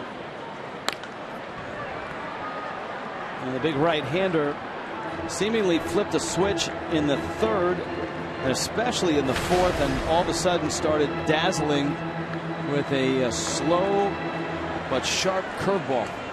Made some good pitches with that fastball. So all those other things are usually set up by the command of the fastball. They forget in 2010, Matt Latos was 8th in the National League in Cy Young voting when he was with the Padres. Had an ERA at 2.92 that year, won 14 games. And with us going to San Francisco, I think we talked about it one night. Matt Latos, the scout that signed Matt Latos out of Broward Community College, Joe Bochy. That's right. We'll see his brother, who has had a nice run managing the San Francisco Giants. Used to see Joe Bochy a lot scouting amateur baseball in South Florida. Hey, Heather points out there are 3 Broward prospects in tonight's game. Prado crossed to first. One of those, as we go back to that 4th inning, is Matt Latos, our Rand-Eye Vision Cam. Keep your eye on the ball. RandEye.com/LASIK. Look at that tumbling curveball. You got to have the Rand-Eye Vision Cam to see that tumbler. It's been a good one. And then getting the final out on a breaking ball as well. All 3 outs in the 4th on the curveball. He gets Desmond for the first out of the 5th. And here is Uggla. So basically, we're talking about Michael Morse, Matt Latos, and Michael Taylor. No, I would think you. Well, let's see. Morse is not in the game. Right. So you got Latos, Desmond, and Taylor. Desmond from Sarasota. Oh, excuse me. Yeah, you're right. Desmond, Sarasota. Yeah, the other side of the state. So I guess she is including Morse, even though he's not playing in the game. Are we missing anybody? Either side? End of the bat. Bohr off to get it, and Latos is there and steps on the bag. Good to see Latos moving around pretty well, given the fact that he had to leave that last game with that little tweak behind the knee in the hamstring area. Saw him get up the line well and got over to first base that time.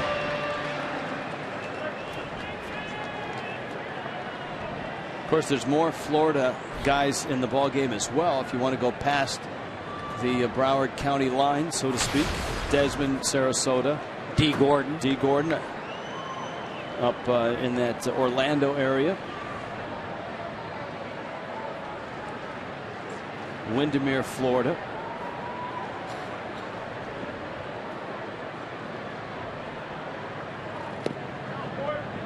Well, here's Taylor. Gordon tonight an 0 for 3. Taylor called out on strikes in the 2nd.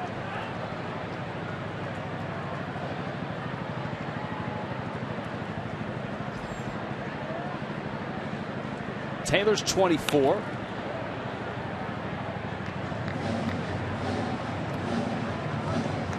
A 6th-round draft pick in 2009. Every once in a while, and we love to do it again, a perk of our job. Had a chance to chat with Michael Taylor briefly just after his batting practice session was over, and what a nice young man. And yeah, he said he'd have some family and friends certainly tuned into this one tonight. Westminster Academy in Fort Lauderdale. He's actually pursuing his degree from Troy University right now. He signed out of high school. Talked about another major leaguer we saw with the Mets. I believe he's in the Nationals organization now. Matt Dendecker, out of the same high school. Latos with the count 3-1 in a ball game in which Steven Strasburg left. We're still efforting to get word as to why he was pulled from the game.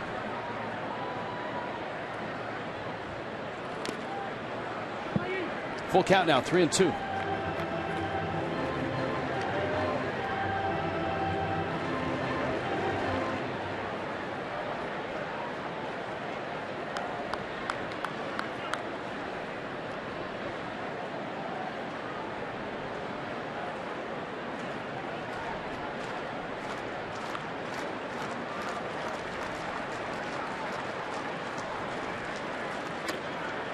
That one didn't quite reach the plate.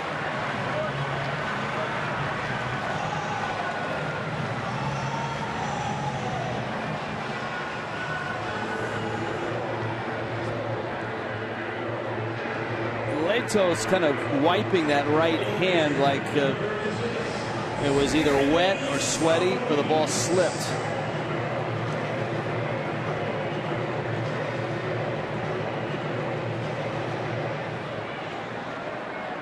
It's interesting. Latos at 6'6". Or he's kind of, see, he's wiping that forearm. Latos 6'6" doesn't have, and it actually is good given the fact that he tweaked that hamstring a little, doesn't have for a big guy a long stride. Here's Solis taking the at bat.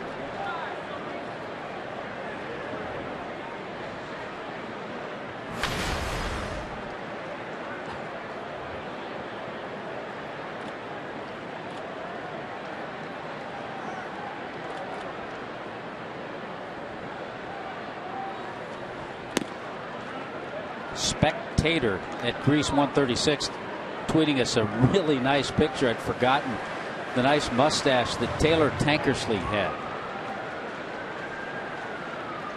Maybe not Brian Harvey-ish, but a good one. Close.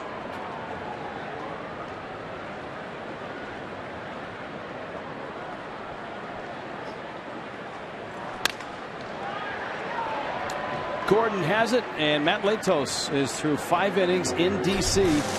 Miami holding on to a 2-1 lead.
This is from Dory as she tweets this in, and it's there you have it. I mean, that's self-explanatory, right? And where's Preston's mustache? Yeah, he's got a hat. Nice hat, though.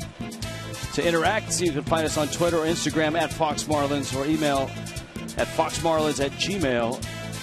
Marlins.com.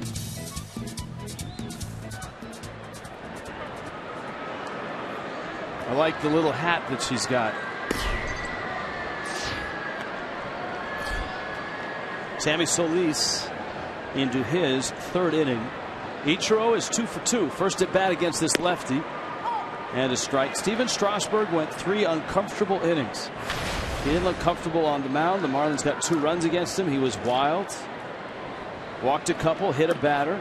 There has not been any announcement as to why Strasburg left the game.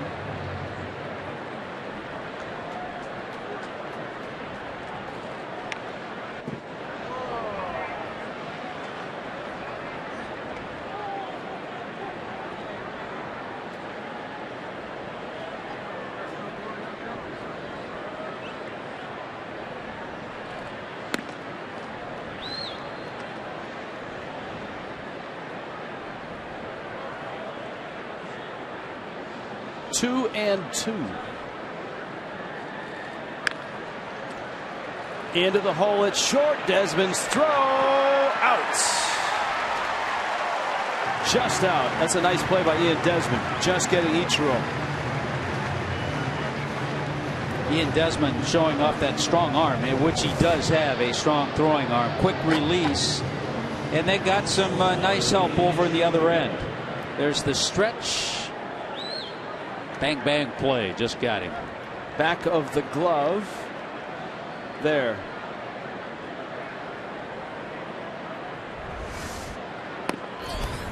And so Ichiro's out for the first time. Here's Denny Echeverria. Hit by a pitch and has lined to center.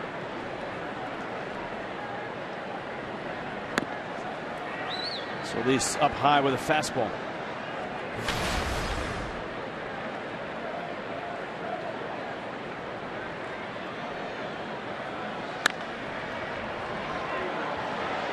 Harper in fair territory makes the catch. And there's 2 outs here in the 6th. Well, whether it's a family celebration, a networking event, or a fundraiser for your organization, arrange your next group outing at Marlins Park. Ask about the all-new food and beverage options, including VIP groups, all-you-can-eat seats, and the new Clevelander Sunday brunch. 1-877-MARLINS or go to marlins.com/groups. That Lato swings and misses.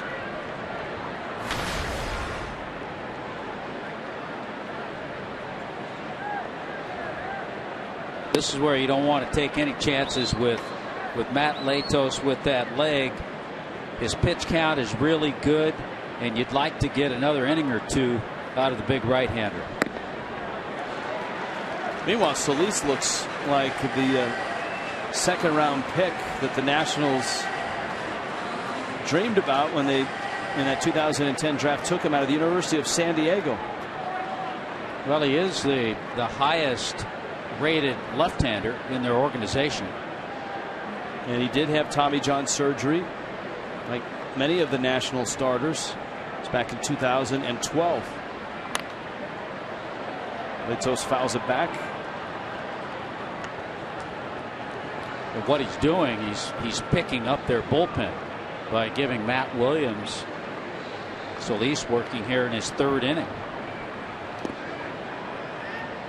Went to high school in Arizona. He was born in Minnesota.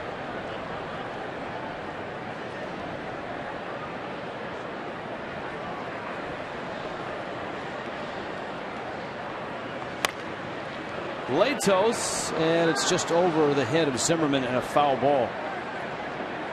Tell you one thing, Matt Latos can swing the bat. He's done a good job this year. A couple of hits already. Dropped down a nice sac bunt in the 2nd inning. That helped set up a couple of runs too.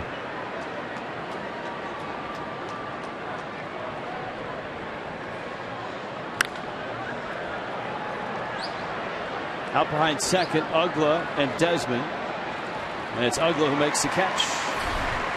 1, 2, 3 inning. Sammy Solis is keeping the Nationals in this ballgame. It's 2-1.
The Capitol building with all the scaffolding and all the construction that goes on it. And that is a shot. I know Adam LaRoche's jersey is there on the sale rack, but that's a look at the the sale rack. How about that? That's great camera work. So the Capitol building, as we talked about, undergoing renovations. We had that question earlier in the telecast. Can't find the tweet, but wanting to know if we could see the Capitol building. Rain delayed. This game hasn't affected Matt Latos a bit. 5 innings, a run, 2 walks, and 4 strikeouts. And Latos gets the top of the order for the Nationals. Blake Trinan's getting ready.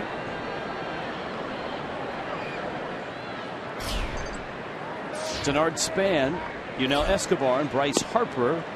Change up from Latos for a strike. Nationals run came in the second. Both Miami runs came in the second.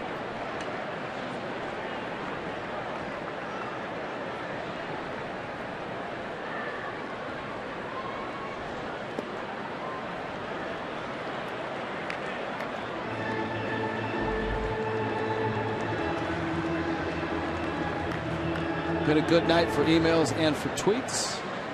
We apologize if we haven't been able to get to yours. We'll try as best we can.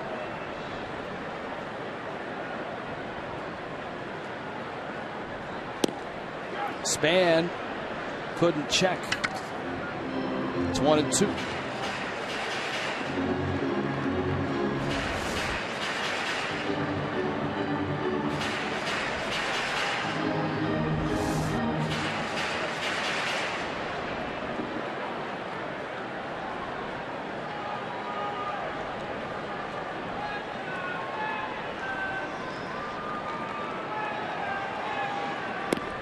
Carl wants to know via Twitter,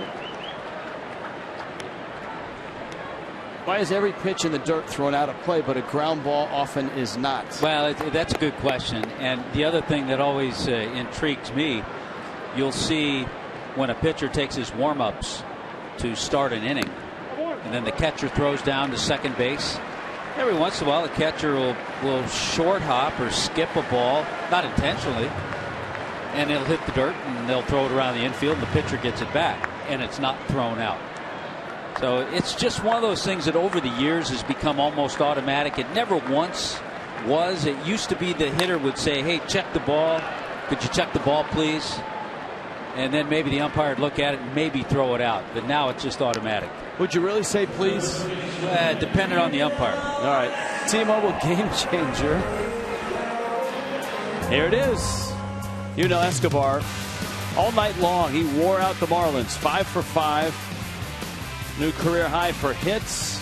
His career against the Marlins, .336 average, 11 doubles, 7 homers in 68 games. Matt Latos continues to wipe the forearms, both forearms, off, sweating here in D.C. This is Escobar. And he takes down low. The Marlins would love to see Latos, who is at 74 pitches. That's a great, efficient pitch count right now. They'd love to see him get into the 7th, maybe even into the 8th after last night having to use the bullpen and maybe being short again tonight if A.J. Ramos isn't good to go. Well, and you know for sure we'll not be seeing Brian Morris. He's worked the last 2 days and thrown a lot of pitches. He threw a lot of pitches last night. You know, this is a tweet or an email we get on every Cinco de Mayo. T. Caruso wants to know, what's your favorite Mexican food? Carne asada. See, that's usually my pick. So I'll go with street tacos. How's that? Street tacos, street taquitos aren't bad either. Escobar takes a strike. Anything with some good guac. Just load me up with chips and guacamole. Chile Rieno is good.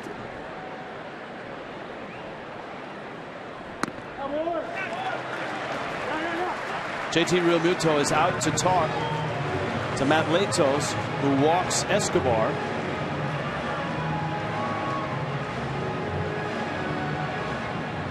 Here comes Bryce Harper. Here comes a Toyota Trend. Leading the National League in walks and strikeouts. Now, Harper right now is second in strikeouts, but first in walks. The last to do it was Dale Murphy. Your teammate Mike Schmidt did it in '83.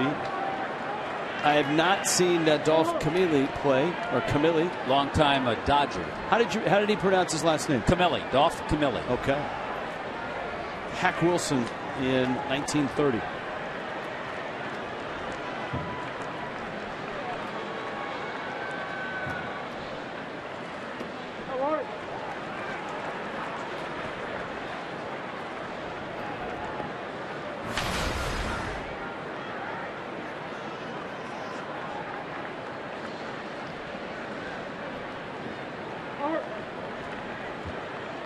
Harper's fly to center and struck out. And there's one out in a one-run game.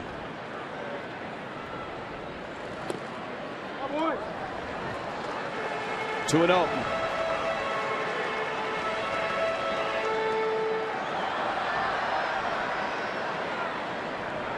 Talked about young players. Harper still has not faced a pitcher in the majors or the minors as young as he is.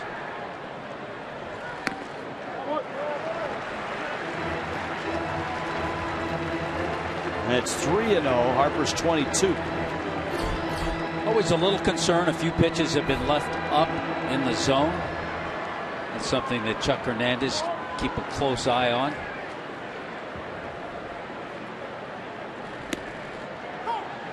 There's a strike. There's that 3-0 pitch. I had conversations with Mike Redmond and Lenny Harris, Frank Menachino, about their feelings of hitters hitting with 3-0. And Red said he always has Stanton with the green light, but it's a comfort feeling. You have to feel comfortable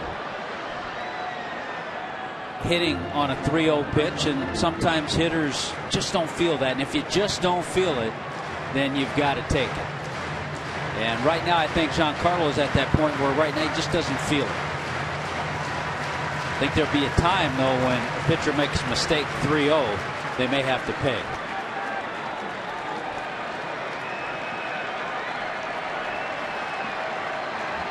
Counts full. Escobar at first with one out. Not a real base stealer. Not running. And strike three called. Harper was not looking for that pitch, and Latos comes back. He was behind in the count 3-0, and he strikes him out. Look at that. Plenty of the plate above the knees. Center cut above the knees. Yeah, and I think Harper was fooled on the pitch fastball. He knew it was a strike. He may have in the back of his head thought something spinning was coming up to the plate. So a good pitch by Latos.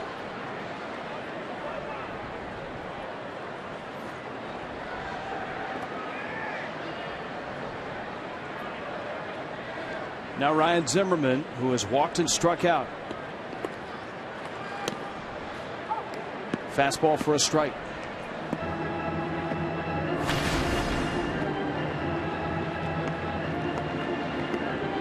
Sal wants to know, Rich, Tommy, which ballpark has the hottest chicks? Come on. Come on, Sal. Hey, we're here to concentrate and do our job. Mike adds, Jeff Conine actually had starting lineup action figures. So that sounds like an old product back when the Niner was probably in the mid-90s. 0-1 pitch. Tapper out toward short. Echeverria skips it across to first. And Matt Latos, 6 very nice innings. Miami a 2-1 lead.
Washington, D.C. tonight. Marlins and Nationals.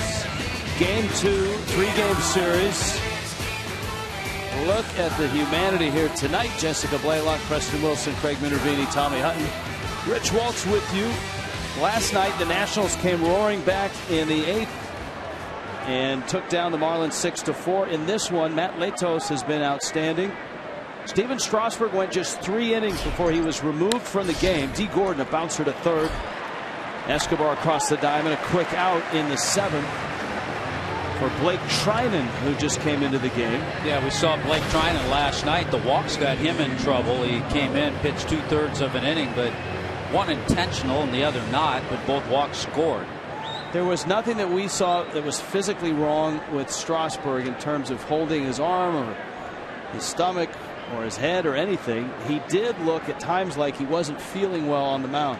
A couple of trips from his catcher, Wilson Ramos, at odd times. His manager, pitching coach, and trainer came out all at once, and then they finally lifted him after 3 innings. He didn't have sharp control. Even in the first inning, remember when Ramos went out to the mound. Here's Martin Prado, and Prado takes a strike on the outside corner. Harvey tweets us. Harvey at Boca Del Rey Homes. Says, great show. First time tweeter. Truly a multimedia experience. Glad you enjoy it, Harvey. Strike 3 to Prado. Blake Trinan's not messing around. Here's Giancarlo Stanton, 1 for 3 tonight.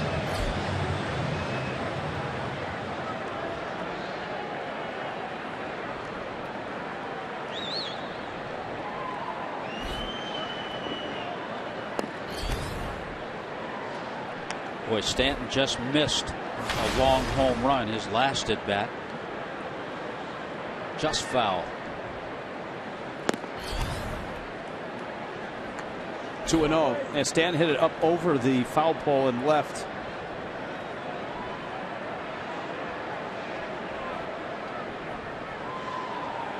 They needed. It was foul. Our angle showed that it clearly was foul, but they needed an extension on that screen that's on the foul pole. Very long extension. There's a Cinco de Mayo email as Stanton trots down. Here's a look at the ball that Stanton hit. And yes, foul.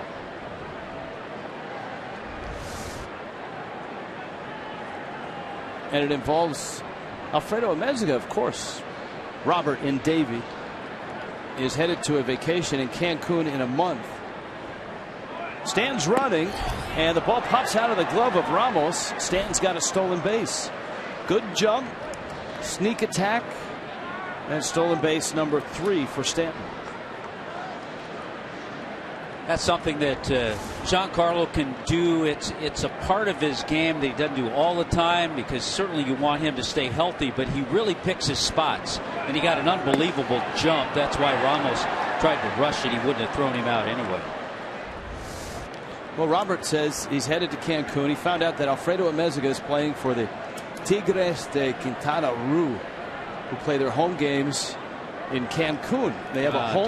Get a ticket. Go see that game. They have a home series. Should we go see a game? Have either of you been to a Mexican League game? I have not. I have not. But I have heard it's quite an experience. The fans get into the game.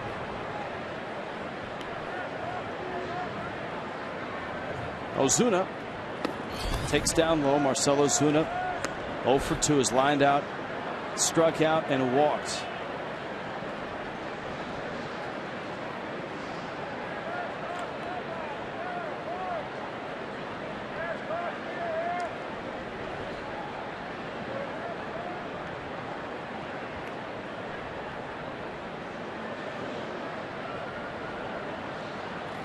Check swing. That one gets by Ramos. And Stanton is now at third base. The count's 3-1. We don't get many scores in on email Twitter Tuesday, but the Mets won their game tonight against the Orioles 3-2. The ageless Bartolo Colon, 7 2/3 innings, picks up his 5th win. Juris Familia, his 11th save in a nifty 2 hours and 19 minutes. 3-1. Ozuna got a fastball, and he's, I think, upset at himself. He didn't pull the trigger. So it's 3-2. Big insurance run stands at third in the top of the 7th in a 2-1 game.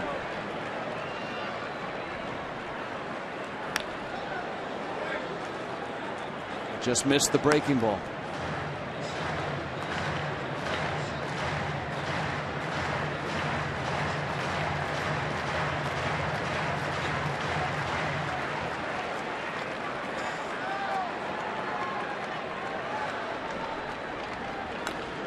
Fouled at the plate. All right, here's something for you, Tommy. All right. It's from Petey/Bus Squad in Montreal. Latos and Michael Taylor played shortstop and pitched on his showcase teams. Latos could hit, and Taylor was actually 93 on the mound. Neither of those two things surprise me. Another 3-2. Ozuna, right field, down the line and deep. Harper back in the corner, reaches and makes the catch in foul territory. And the Marlins leave another 7th inning stretch, still 2-1 Miami.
In the 7th inning. Right now, it's a beautiful evening for baseball. That was not the case earlier. A lot of rain in the area. The tarp came out at around 5:55. A 7:05 first pitch was moved back to 7:30. Now, that brought in an interesting tweet from Brett. He wants to know, Rich and Tommy, what's a more difficult broadcast, a rain delay or having to fill 16 innings? I would say a rain delay. I would say having to fill 16 innings. There you go. I think the rain delay is tough because you don't know when it's going to start. Well, as our director Gary Nicholas said, hopefully both not on the same night. Well put. Wilson Ramos. It's a big inning here for Matt Latos. Fastball, ground ball, wide of third. It's foul. Ramos, Ian Desmond, Dan Ugla. Latos, who obviously didn't pitch well in his first Marlins start, but little by little has gotten better and better, sharper. And tonight, he is really on it. 6 innings, a run on 2 hits.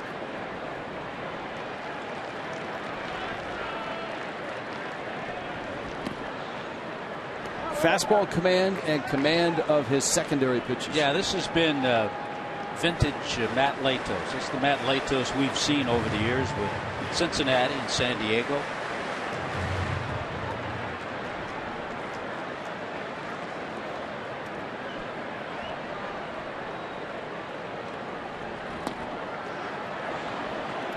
Well, he has had Ramos doubled in the second inning, but he's had him flailing at that curveball a few times tonight.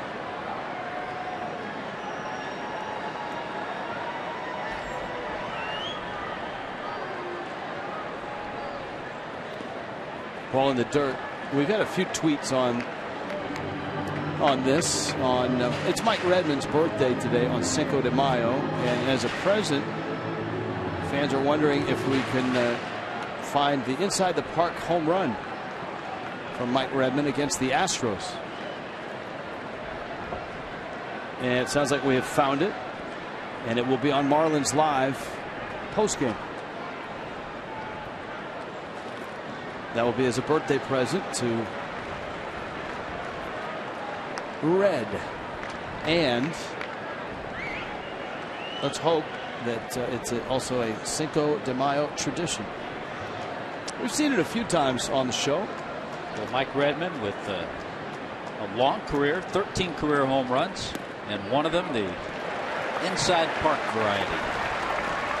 Well, Ramos is on his way to first. It's a leadoff walk.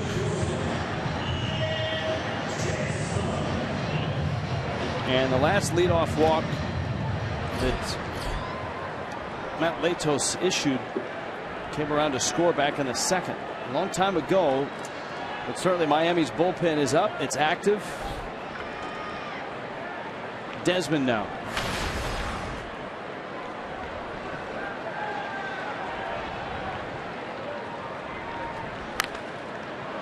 Desmond with that big swing fouls it back.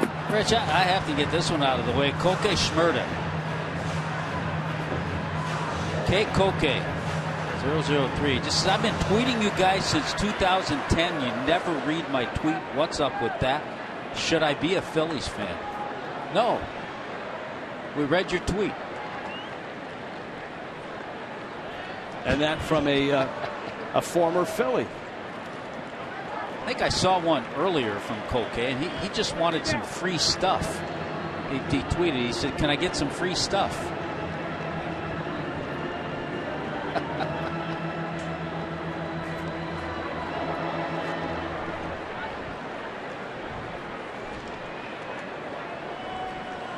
So there you go, Koke. Koke's good for another 5 years now. Ball and a strike to Ian Desmond. Another jam shot, and it's 1-2. And you could see, I mean, look, Matt Latos has had a lot of success in the major leagues.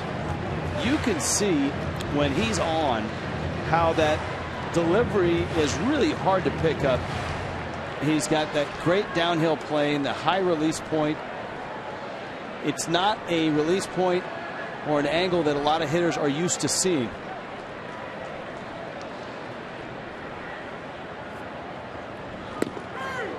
Inside corner. Boy, he has spotted that pitch all night. Yeah, his delivery. You know, you break down Matt Latos, and you're not going to say his overpowering stuff gives him success. It's the pinpoint control. Got a call there. The delivery, as you pointed out. So there are a lot of things put together, and Matt Latos has put most of it together tonight.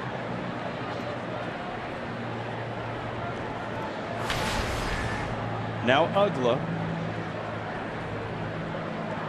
Shattered back ground ball for Uggla in the second. Knocked in the only run of the night for the Nationals. And he takes a hack at a slow curveball. It's 0-1. Well, he knows that Dan Uggla is a good fastball hitter. 234 career home runs. Yet the ball that he got that RBI on shattered his bat was a fastball in on his hands.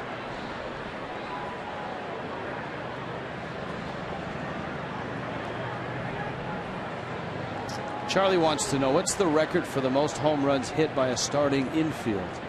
And I got to think it's that Marlin infield, right? With the Cantu, Uggla, Hanley, and Jake. Where everybody except Cantu hit 30 and Cantu hit 29. Cantu would have had 30 but he was robbed in San Francisco. We got to show that in San Francisco. Hope it's still there. When his ball hit the surfboard on top of a little Chevron car, which jutted out over the top of the fence. Which, if the guy had been out surfing, would have been a home run. That's number 30. Ball and a strike. And a called strike.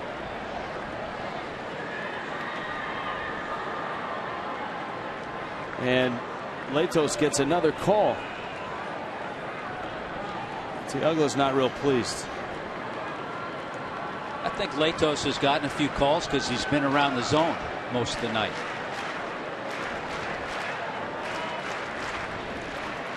Good job by Real Muto. And keep in mind the potential tying runs at first base. You don't want him to get to second. Good job by JT to keep that ball in front of him. And he appreciates that too, Wilson Ramos.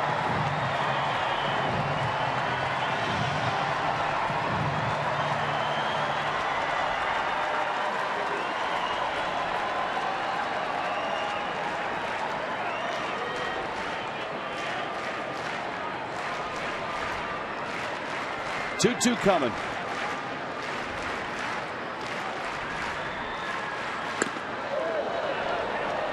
Count full now at 3-2. You don't have speed at first with Ramos. The Nationals aren't running much at all this year. Boy, we talked about it last night. This was really surprising when I first saw this. The Nationals this year have 3 stolen bases as a team.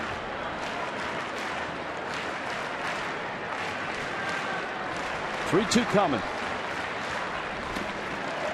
Lost him. Well, now if you're Latos, you've got a pair of runners aboard. Mike Redmond obviously watching with interest here. Well, you've got the youngster from Fort Lauderdale, the former teammate of Latos in a showcase game. And with one out, you've got a pinch hitter following him, and Jason Worth is on deck with a bat. And so that affects what Mike Redmond does here. 102 pitches in is Matt Latos. Yeah, I think what has gotten the pitch count up a little bit, the walks. That was the 5th walk issued by Latos. It's kind of a weird game for him because at times he had really good control, yet he's walked 5 and struck out 6. Giving up just the 2 base hits. West Kendall Toyota called to the bullpen. 2-1 Miami, bottom 7.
DC. Matt Latos gives way to Nick Massett. And the Marlins are counting on Massett here, who did not pitch last night, to come in and get some late outs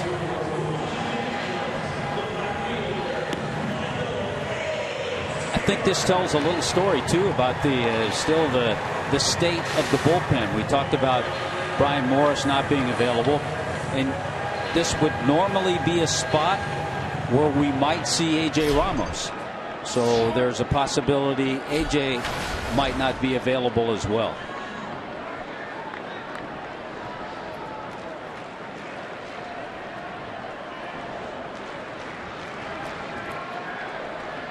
Michael Taylor has struck out and has walked. Massett would love a ground ball. His infield poised for one. And he rides a fastball in.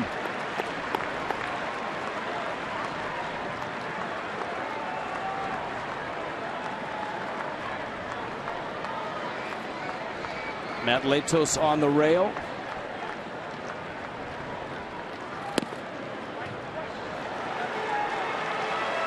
Nick Massett will be 33 a little later on this month. 9th year as a major leaguer.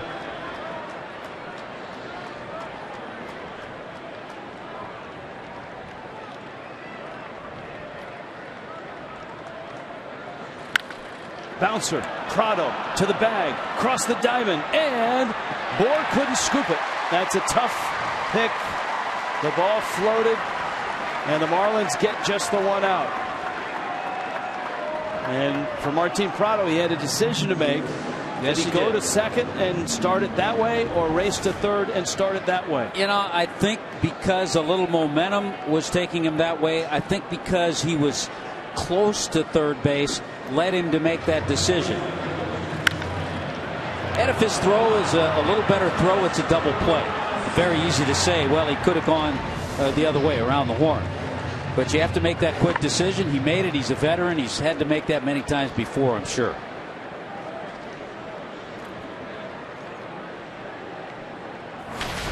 Well, you saw Jason Worth was on deck. Clint Robinson's going to take the at-bat instead.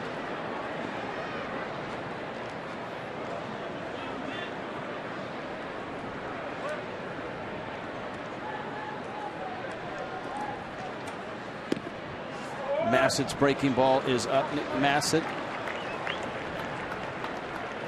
out of St. Petersburg. It was Robinson who drew a walk last night as a pinch hitter. Came in to score on the Worth RBI base hit.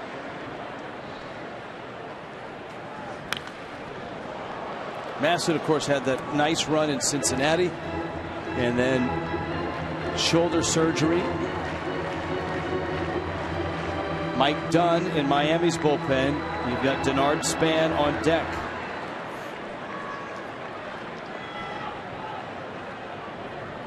Miami trying to get out of the 7th and hang on to a 1-run lead.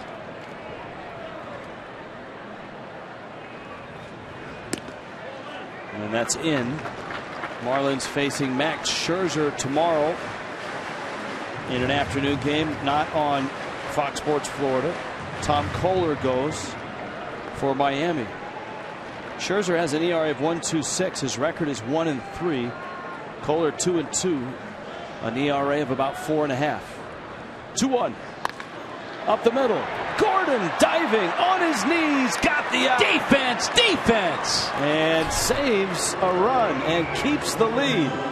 D. Gordon to his right. Nick Massett escapes. And the Marlins get to the 8th with a 2-1 lead. Thanks to D. Gordon.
the Nationals. D. Gordon wrapping his bat right there and using his glove. That one stuck right in the palm of his glove. And look at the balance and the perfect throw after he is able to corral his ball from that one knee, kind of slings it over, perfectly thrown, and appreciated it maybe the most, Matt Latos. And a hug for Nick Massett, who comes in and gets 2 big outs. So to the 8th, the Marlins looking for a little extra cushion here, and Jeff Baker will pinch hit against Matt Thornton, who zips in a fastball for a strike, and it's 0-1. Baker last night, one of the heroes of the night up until the Nationals erased a 4-2 lead and won it 6-4. It was his pinch hit RBI single that put Miami on top. That was in the 8th inning. Of course, he and Justin Bour, both Virginia guys close to DC, had written quite a script. I mean, you got hometown guys. Yeah, they really had. Who had big hits. Bour had a homer. Baker had the pinch hit single.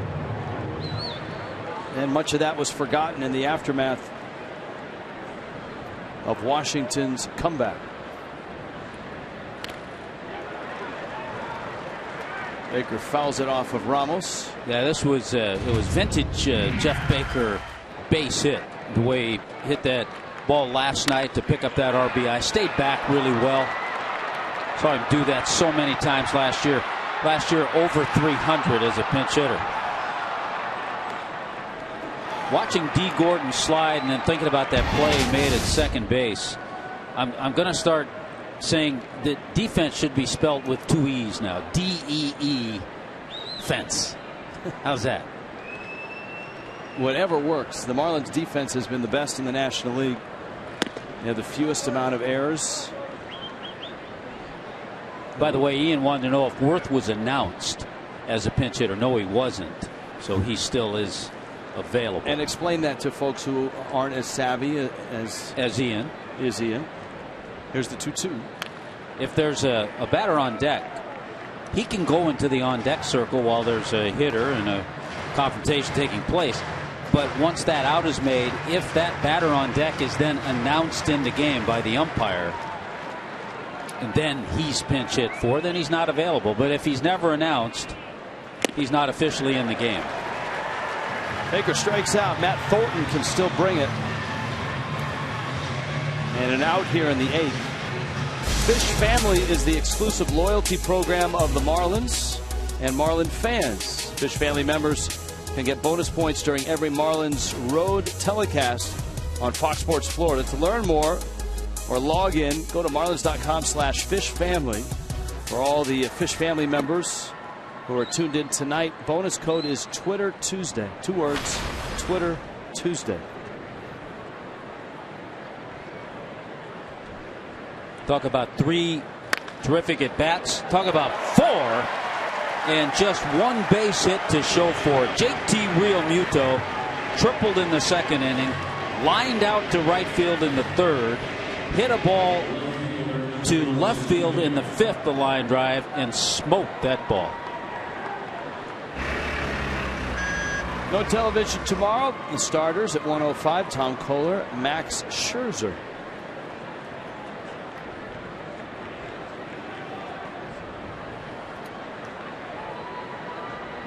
Here's Ichiro. The game will be carried.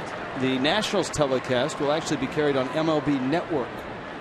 So if you're a Marlins fan and you've got MLB Network, you should be able to watch the game there. You and I can peek over into the Nationals TV booth, talk to our good friends Bob Carpenter and FP Santangelo just to make sure they get it right tomorrow. They will get it right. They will get it right. Ichiro, a couple hits. These two guys were teammates in Seattle, and Ichiro scalds one. Fair. Well, wait a minute. Foul. Ichiro around first, headed to second. Perry Hill thinks that should be reviewed, and the Marlins are going to look at it. The first base umpire, Rob Blakely, said foul. I thought I saw it fair. But I'm a long ways away. Perry thought it was fair. And that's the beauty of instant replay. We'll have a look at it. Ichiro did too. He was running hard to second. Well, let's take a look.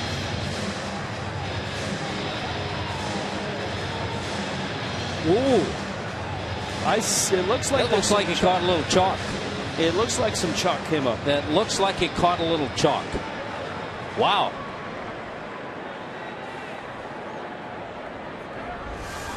But it doesn't look like Miami is going to challenge.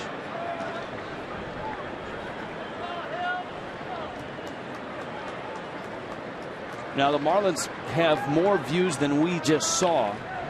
Ichiro fouls it back. And as we noted, it looked like it wasn't definitive. So we will adhere or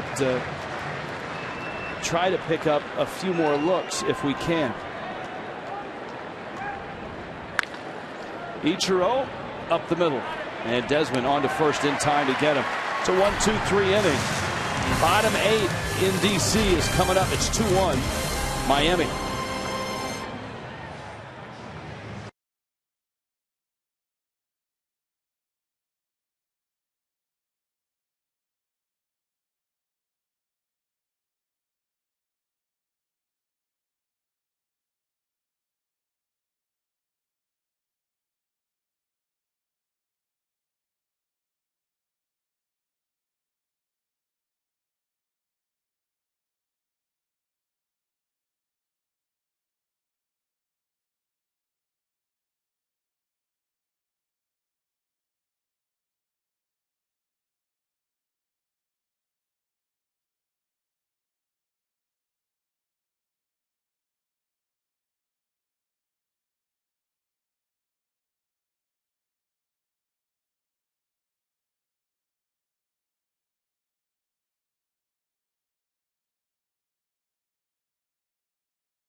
Highlights.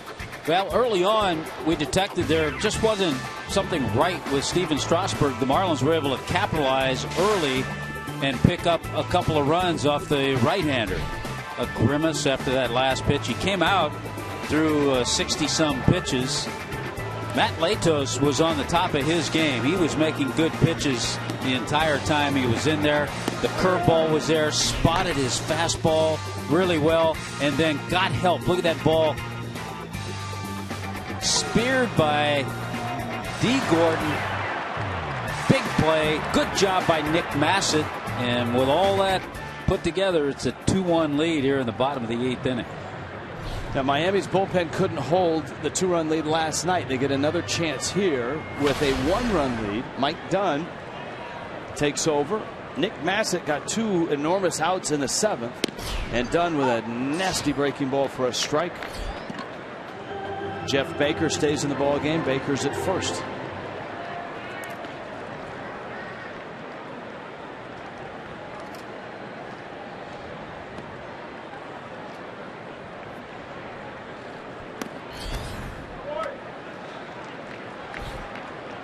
Dunn came in and pitched in last night's ball game. He went a third of an inning and gave up a hit. Well, we get a little bit of an answer. See A.J. Ramos down in the bullpen. That's good to see. Yeah.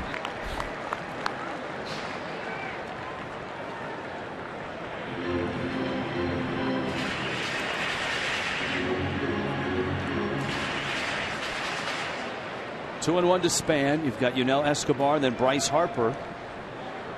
So the top of the order, the Nationals certainly have their hitters lined up.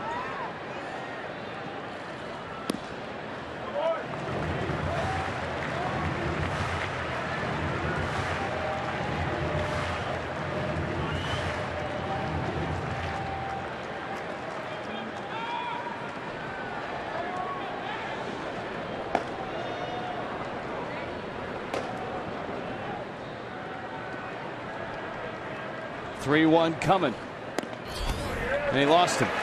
So Mike Dunn comes in and walks Denard Span.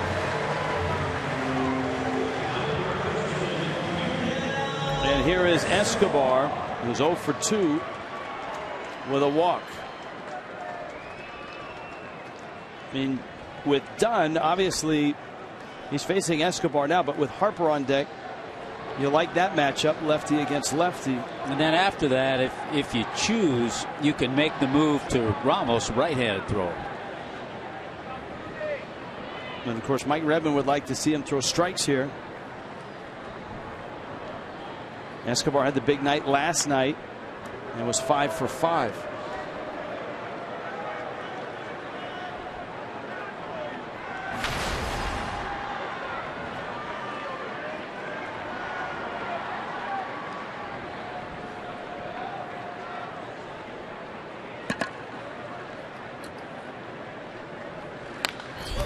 Span has not been running much this year. He, of course, has had a variety of injuries. A core injury. That was after a sports hernia. We talked about that a little bit last night, that we think that's possibly one of the reasons he's not running as much. Stole over 30 bases last year.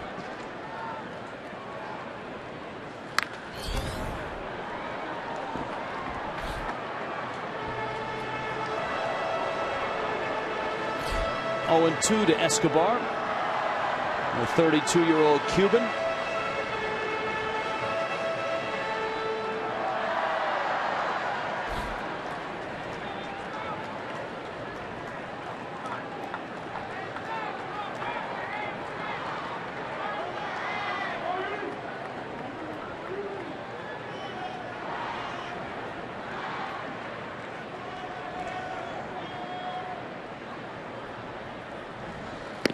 And Mike Dunn strikes out Yunel Escobar.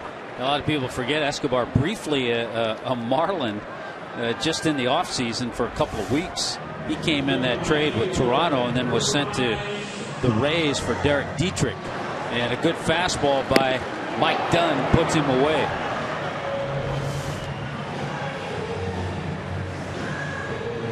There's Bryce Harper now. Emails and tweets keep coming in. Josh Beckett question from Christian. I think he's got a shot at the Hall of Fame. Josh Beckett? Yes. No.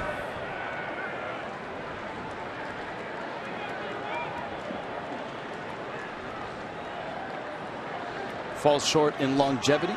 Yeah. Very simple. Simply put.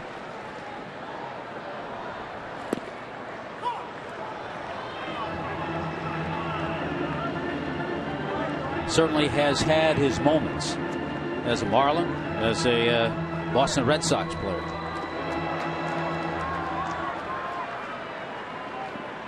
Quite the splits for Harper this season.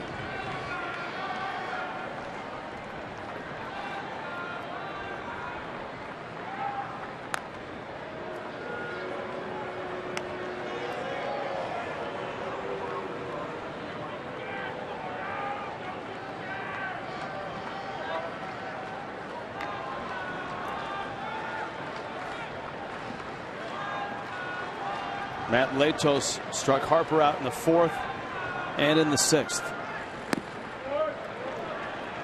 And in this ball game, Latos right now, if the Marlins can hold this lead, is lined up to win it. Remember, Nick Massett got the last 2 outs of the 7th inning. Dunn in here for the 8th.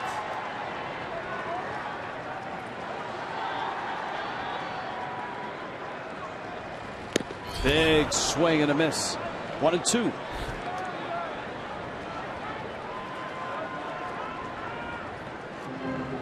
Two hits, a run earned for Latos. 5 walks, but 6 strikeouts. Kind of an interesting line. You look at the walks, and you wouldn't have thought he walked 5.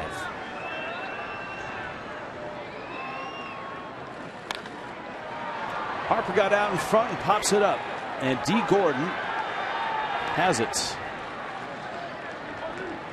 All right, so Mike Dunn has 2 outs here in the 8th. Ryan Zimmerman's coming up. A.J. Ramos is ready. Dunn,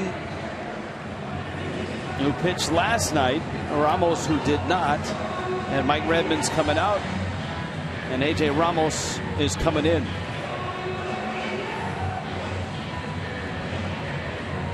So Dunn gets 2 outs after the leadoff walk to Span, and it's Ramos who will face Ryan Zimmerman when we return after a West Kendall Toyota call to the pen.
Two outs. Ramos, his assignment is to get Ryan Zimmerman out. We last saw Ramos in a little bit of discomfort on Sunday. There was an odd step that tweaked something in his neck. He finished his appearance. He said he was available last night. Mike Redmond wanted to stay away from him and did not bring him into the ball game. So he had a day of rest. He threw a little bit before the ball game. Everything checked out. So here he is. Good to see him with everything checking out.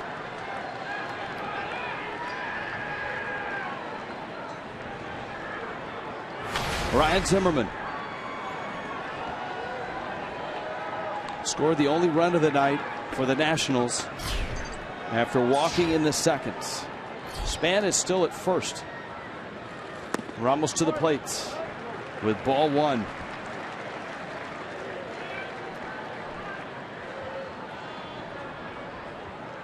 The Mets have won. They beat Baltimore 3-2. Bartolo Colon is now 5-1.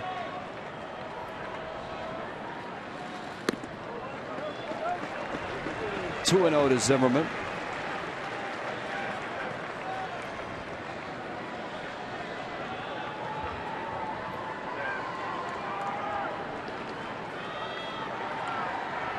Atlanta shut out the Phillies 9-0. Atlanta now 13-14. Marlins could get to 13-14 if they win this ballgame. That is a major league hitter going after a 2-0 pitch. Zimmerman a big rip, and it's 2-1.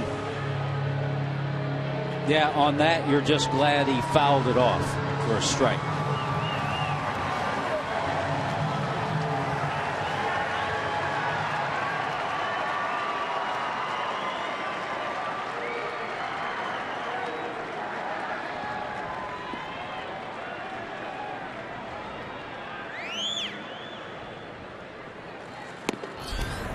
You're talking to that Atlanta game over the Phillies. That's a 3-hit shutout by Shelby Miller. So it's another reason you and I were talking about the Braves earlier. You got Tehran, you got Shelby Miller. A couple of guys at the top of rotation going to give you good outings.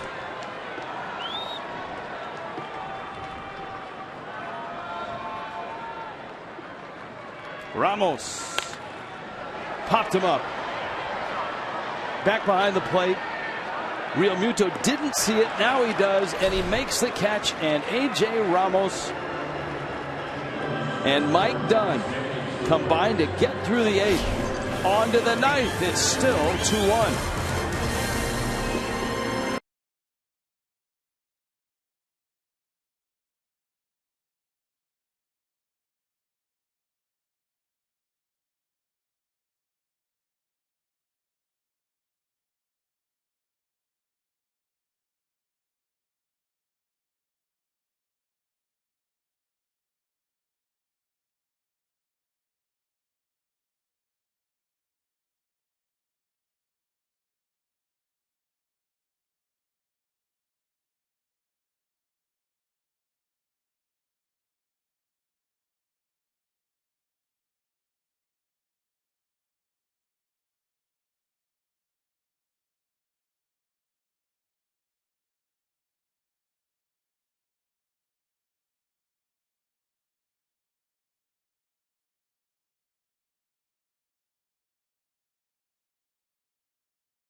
Is brought to you by your South Florida Honda dealers. By Kubota. For more information or to find a participating dealer, go to FloridaKubotaDealers.com. In Washington, D.C., last night for Miami, a disappointing loss, a 4-2 lead. Vaporized in the 8th. Tonight, the Marlins bullpen has held a 2-1 lead. And into the 9th goes Miami and Washington. Aaron Barrett out of the Nationals pen. The Nationals have had to piece it together after a 3-inning start from Steven Strasburg. Still no word as to why Strasburg was taken from the game. Echeverria after the first pitch, and he fouls it off. Adeiny Echeverria, the pitcher spot, and D. Gordon for the Marlins in the 9th. Yeah, all the scoring in the second inning. Marlins got their 2 in the top half. The Nationals picked up 1 in the bottom half.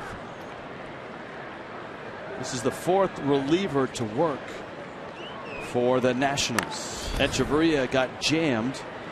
Ugla has it and gets the out. It's a little easier for Matt Williams to take, knowing that he had to piece this one together tonight and use his bullpen, knowing that he has Max Scherzer going tomorrow. MLB.TV Premium, #1 live streaming sports service, celebrating 13 years out of market regular season games live or on demand in true HD. Real-time highlights, live look-ins, and of course the ever-popular pitch tracking widget. MLB.TV Premium. Steve Cishek in the Marlins pen.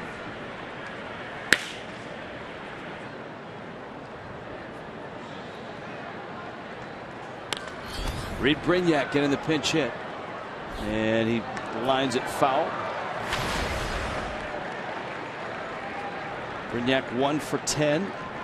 Steve Cishek, by all accounts, should be ready to go in San Francisco, whether it's Thursday or Friday. Not sure. 1-1. But they'll be a move, or excuse me, sorry, I'm ahead of myself. You got ahead of yourself, which happens to both of us. Yeah, Steve Cishek will be ready here. He'll be ready next inning. Right. Thanks. Fastball is a strike. And the count is 2-2. Well, if you're a guy like Reed Brignac, you know guys are coming back healthy. Christian Yelich for San Francisco on Thursday or on Friday. The Marlins will have to make a corresponding move. Brignac takes up. One of the things that Marlins like about Brignac is that he can play shortstop.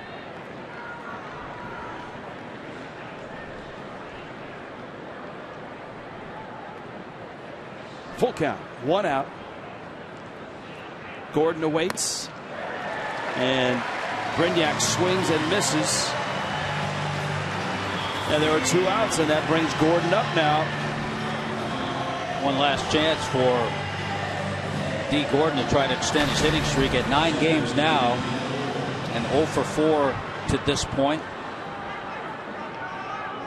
But still 21 for his last 39. That's pretty good.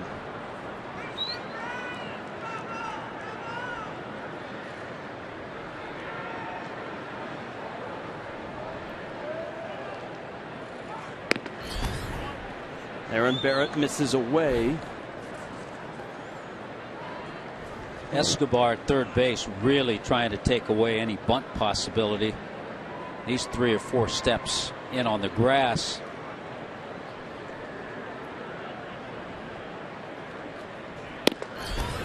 Barrett, an Ole Miss product. Tanner Roark coming out of the pen last night looked sharp for the Nationals. Miami's bullpen been very good tonight. Cishek ready in the pen. Gordon center field hits it well. Span goes back and it's over his head and it's going to the wall. Man, look at D. Gordon picking him up and laying him down onto third with a triple. Oh, off the bag, got back in time. And he's being pushed by Escobar. Well, what a great job by D. Gordon. Last AB and continues that hitting streak. 10 straight now. Crushed that ball over the head of Denard Span.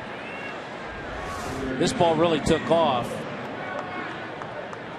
Boy, he got that foot on. And give home plate umpire Dan Iasonia credit.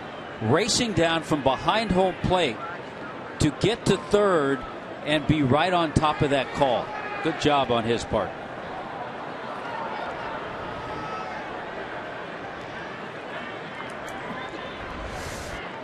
You saw Escobar gave a little extra shove there.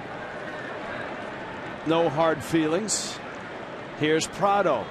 90 feet away is a big insurance run, and Prado swings and misses at a breaking ball. It's 0-1. And so Gordon at 10 straight, second triple. Prado is 1 for 4.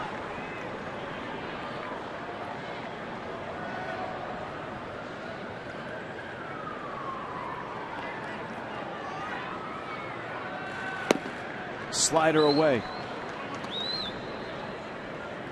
Ball and a strike. Giancarlo Stanton on deck. So many times this situation we've seen Martin Prado hit a line drive somewhere, and we mentioned earlier a 300 career hitter against the Nationals. Little dribbler up the line and it turns foul. In D. Gordon's case, you race home, you ask questions later. You're assuming this ball is going to be fair. Just caught the corner of the grass. Once it caught that corner, it kicked into foul territory.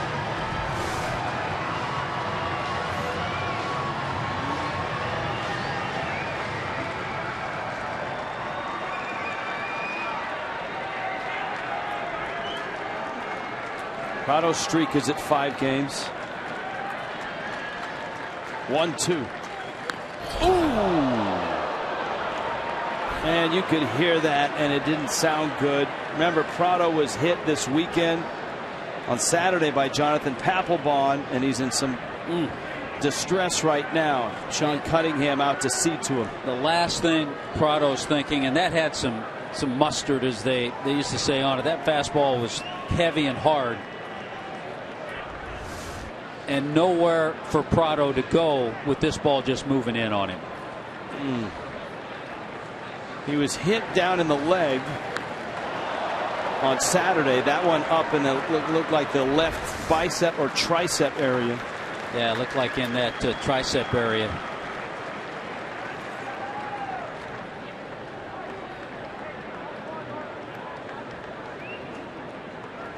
Mike Redmond just making sure, maybe buying some time for his third baseman to work the pain out. And so Barrett, as a door prize, gets to face Giancarlo Stanton with runners at the corners and 2 outs in the 9th in a 2-1 Miami lead. And see Prado squeezing that left hand, trying to get circulation and feeling and pain and all of that. Here's Stanton.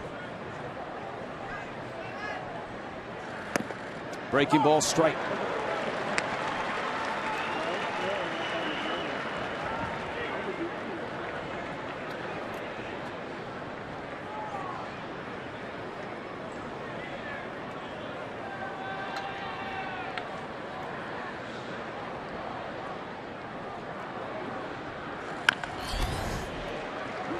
Quickly, it's 0-2.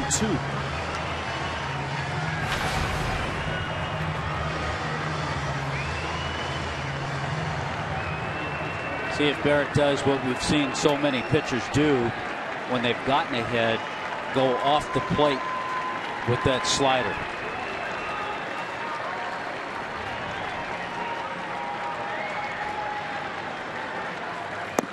Got him. Slider away. Stanton strikes out. Miami strands 2. Steve Cishek enters. Bottom 9, 2-1 Miami.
A run on 2 hits for the Nationals.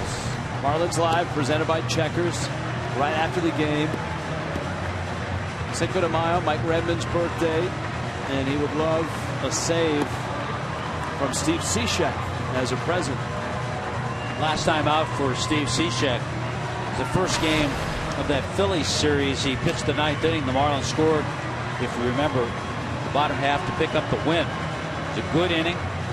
Gave up just 1 base hit. So trying to nail this one down. And on the year, pick up save number 3.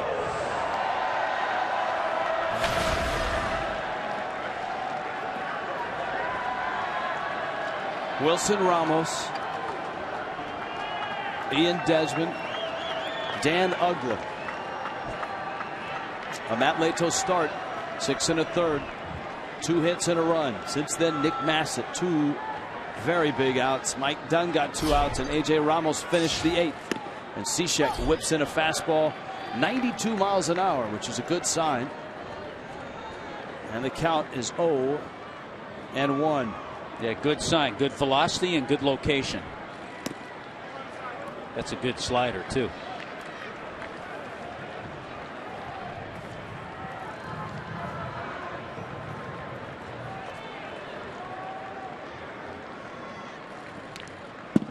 Another good breaking ball from Cishek. This is his 24th appearance against the Washington Nationals.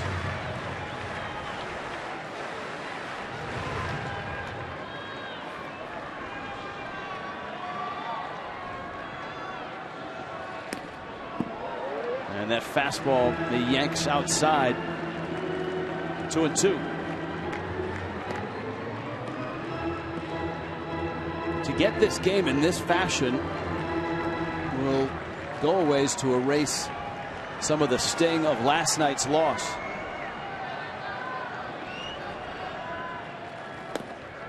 Ramos doesn't offer, and the count's full at 3-2. It would also be a good pick-me-up to come back and win a game after last night's loss.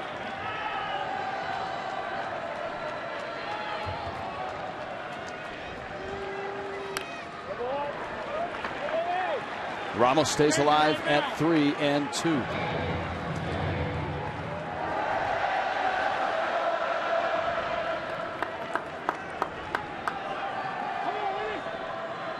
Now I would imagine if Ramos reaches, they would pinch run for him. Looper into right, and it falls. Stanton picks it up, and the Nationals have life here in the 9th.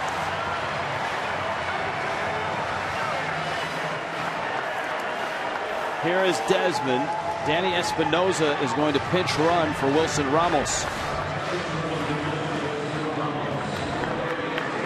Fastball kind of tailed in but stayed up, but the whole essence of that at bat is that it got to a fastball situation. It got to a 3-2 pitch.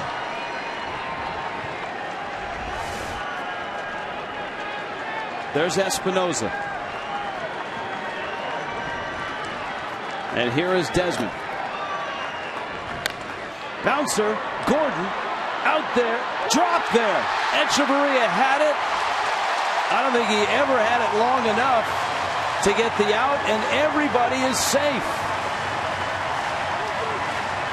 Well, what would have been a quick 2 outs is a letdown in defense that we haven't seen all year. It looked like the throw handcuffed Echeverria. It was low. It certainly was catchable, but not where he wanted it, belt high or above. You want that throw belt high or above, preferably chest high. The throw was low. Etch didn't get the glove turned over to handle it. And I would imagine Echeverria will be charged with the error. So it's an error on Echeverria, but could have been a little better throw from D. Gordon.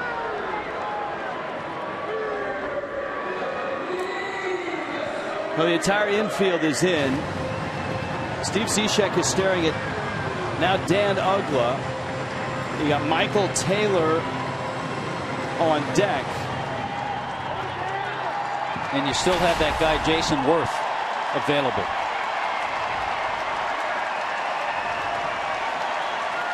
Cishek against Uggla. Uggla trying to bunt. And a slider misses outs. Infield in motion. Baker charging from first. Prado was holding at third. Espinosa at second. Desmond at first. Uggla not an accomplished bunter, but he gets down a hard roller that hooks foul. Counts 1-1. That's a while ago, 2009. Counts 1-1.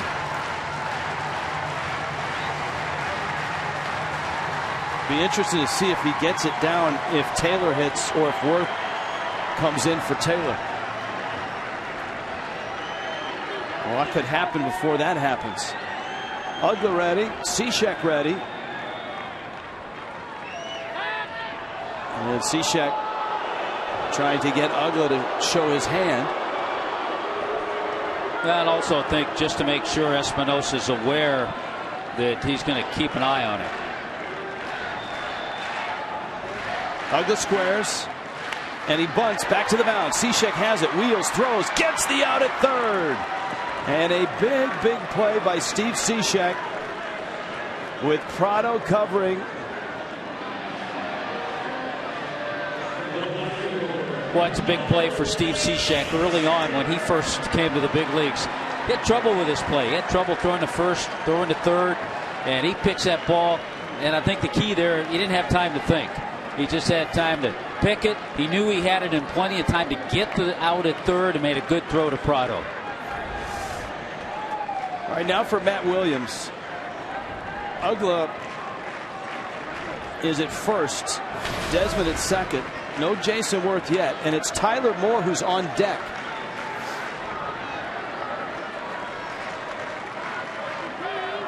Michael Taylor at the plate.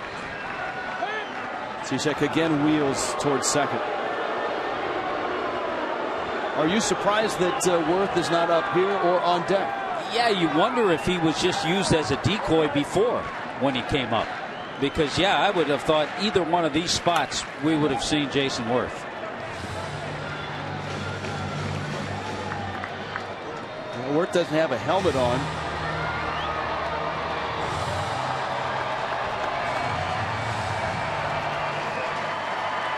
And Matt Williams certainly showing confidence in the young Michael Taylor. Big moment for Taylor.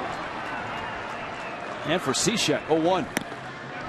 It's a ball and a strike and an out in the bottom of the ninth. Miami a 1-run lead. Steve Cishek really an uneven workload to this point. His velocity looks good. He's made some good pitches in the inning. And that's another one, a fastball. And it zips right by Taylor. I think we've seen the velocity where it usually is with Cishek. Good pitch there to get it by Taylor. But now he has to try to put him away. He doesn't want to take the count deep. Take it to 3-2. 1-2. A ball and 2 strikes.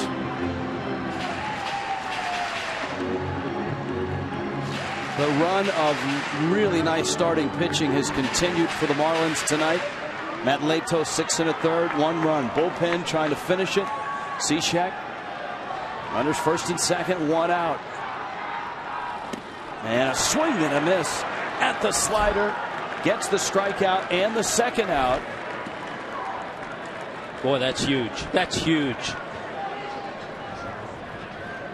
And Cishek motioning for JT Realmuto to come to the mound as soon as Taylor missed it. Well, I think they want to talk over their game plan on pitching to Tyler Moore, who's the announced pinch hitter.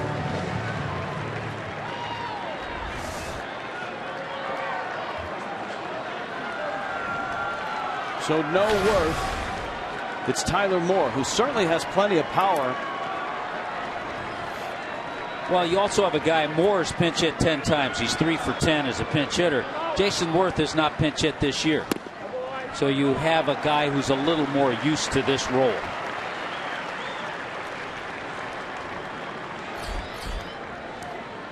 Denard Span on deck. Desmond, the runner, at second. He's got good speed. Dan Uggla, the trail runner. Cishek. That's the front door slider. Watch how Realmuto catches this and brings it right there. And may have helped his closer.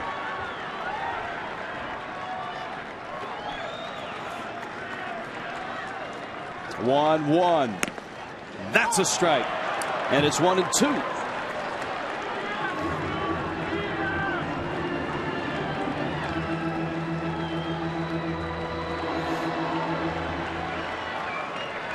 Tyler Moore with a count 1-2. Steve Cishek trying to nail it down.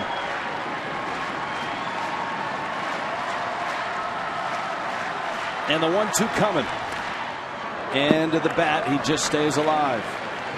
Steve Cishek trying to get through this inning, nail down this ball game, and pick up his defense. The defense has picked up the pitching many times this year.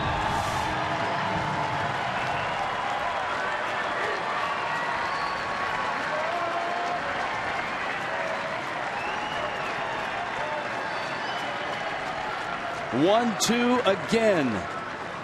Got him. Ball game. Cishek closes the door, and the Marlins bounce back from a real disappointing one last night to a feel-good win tonight.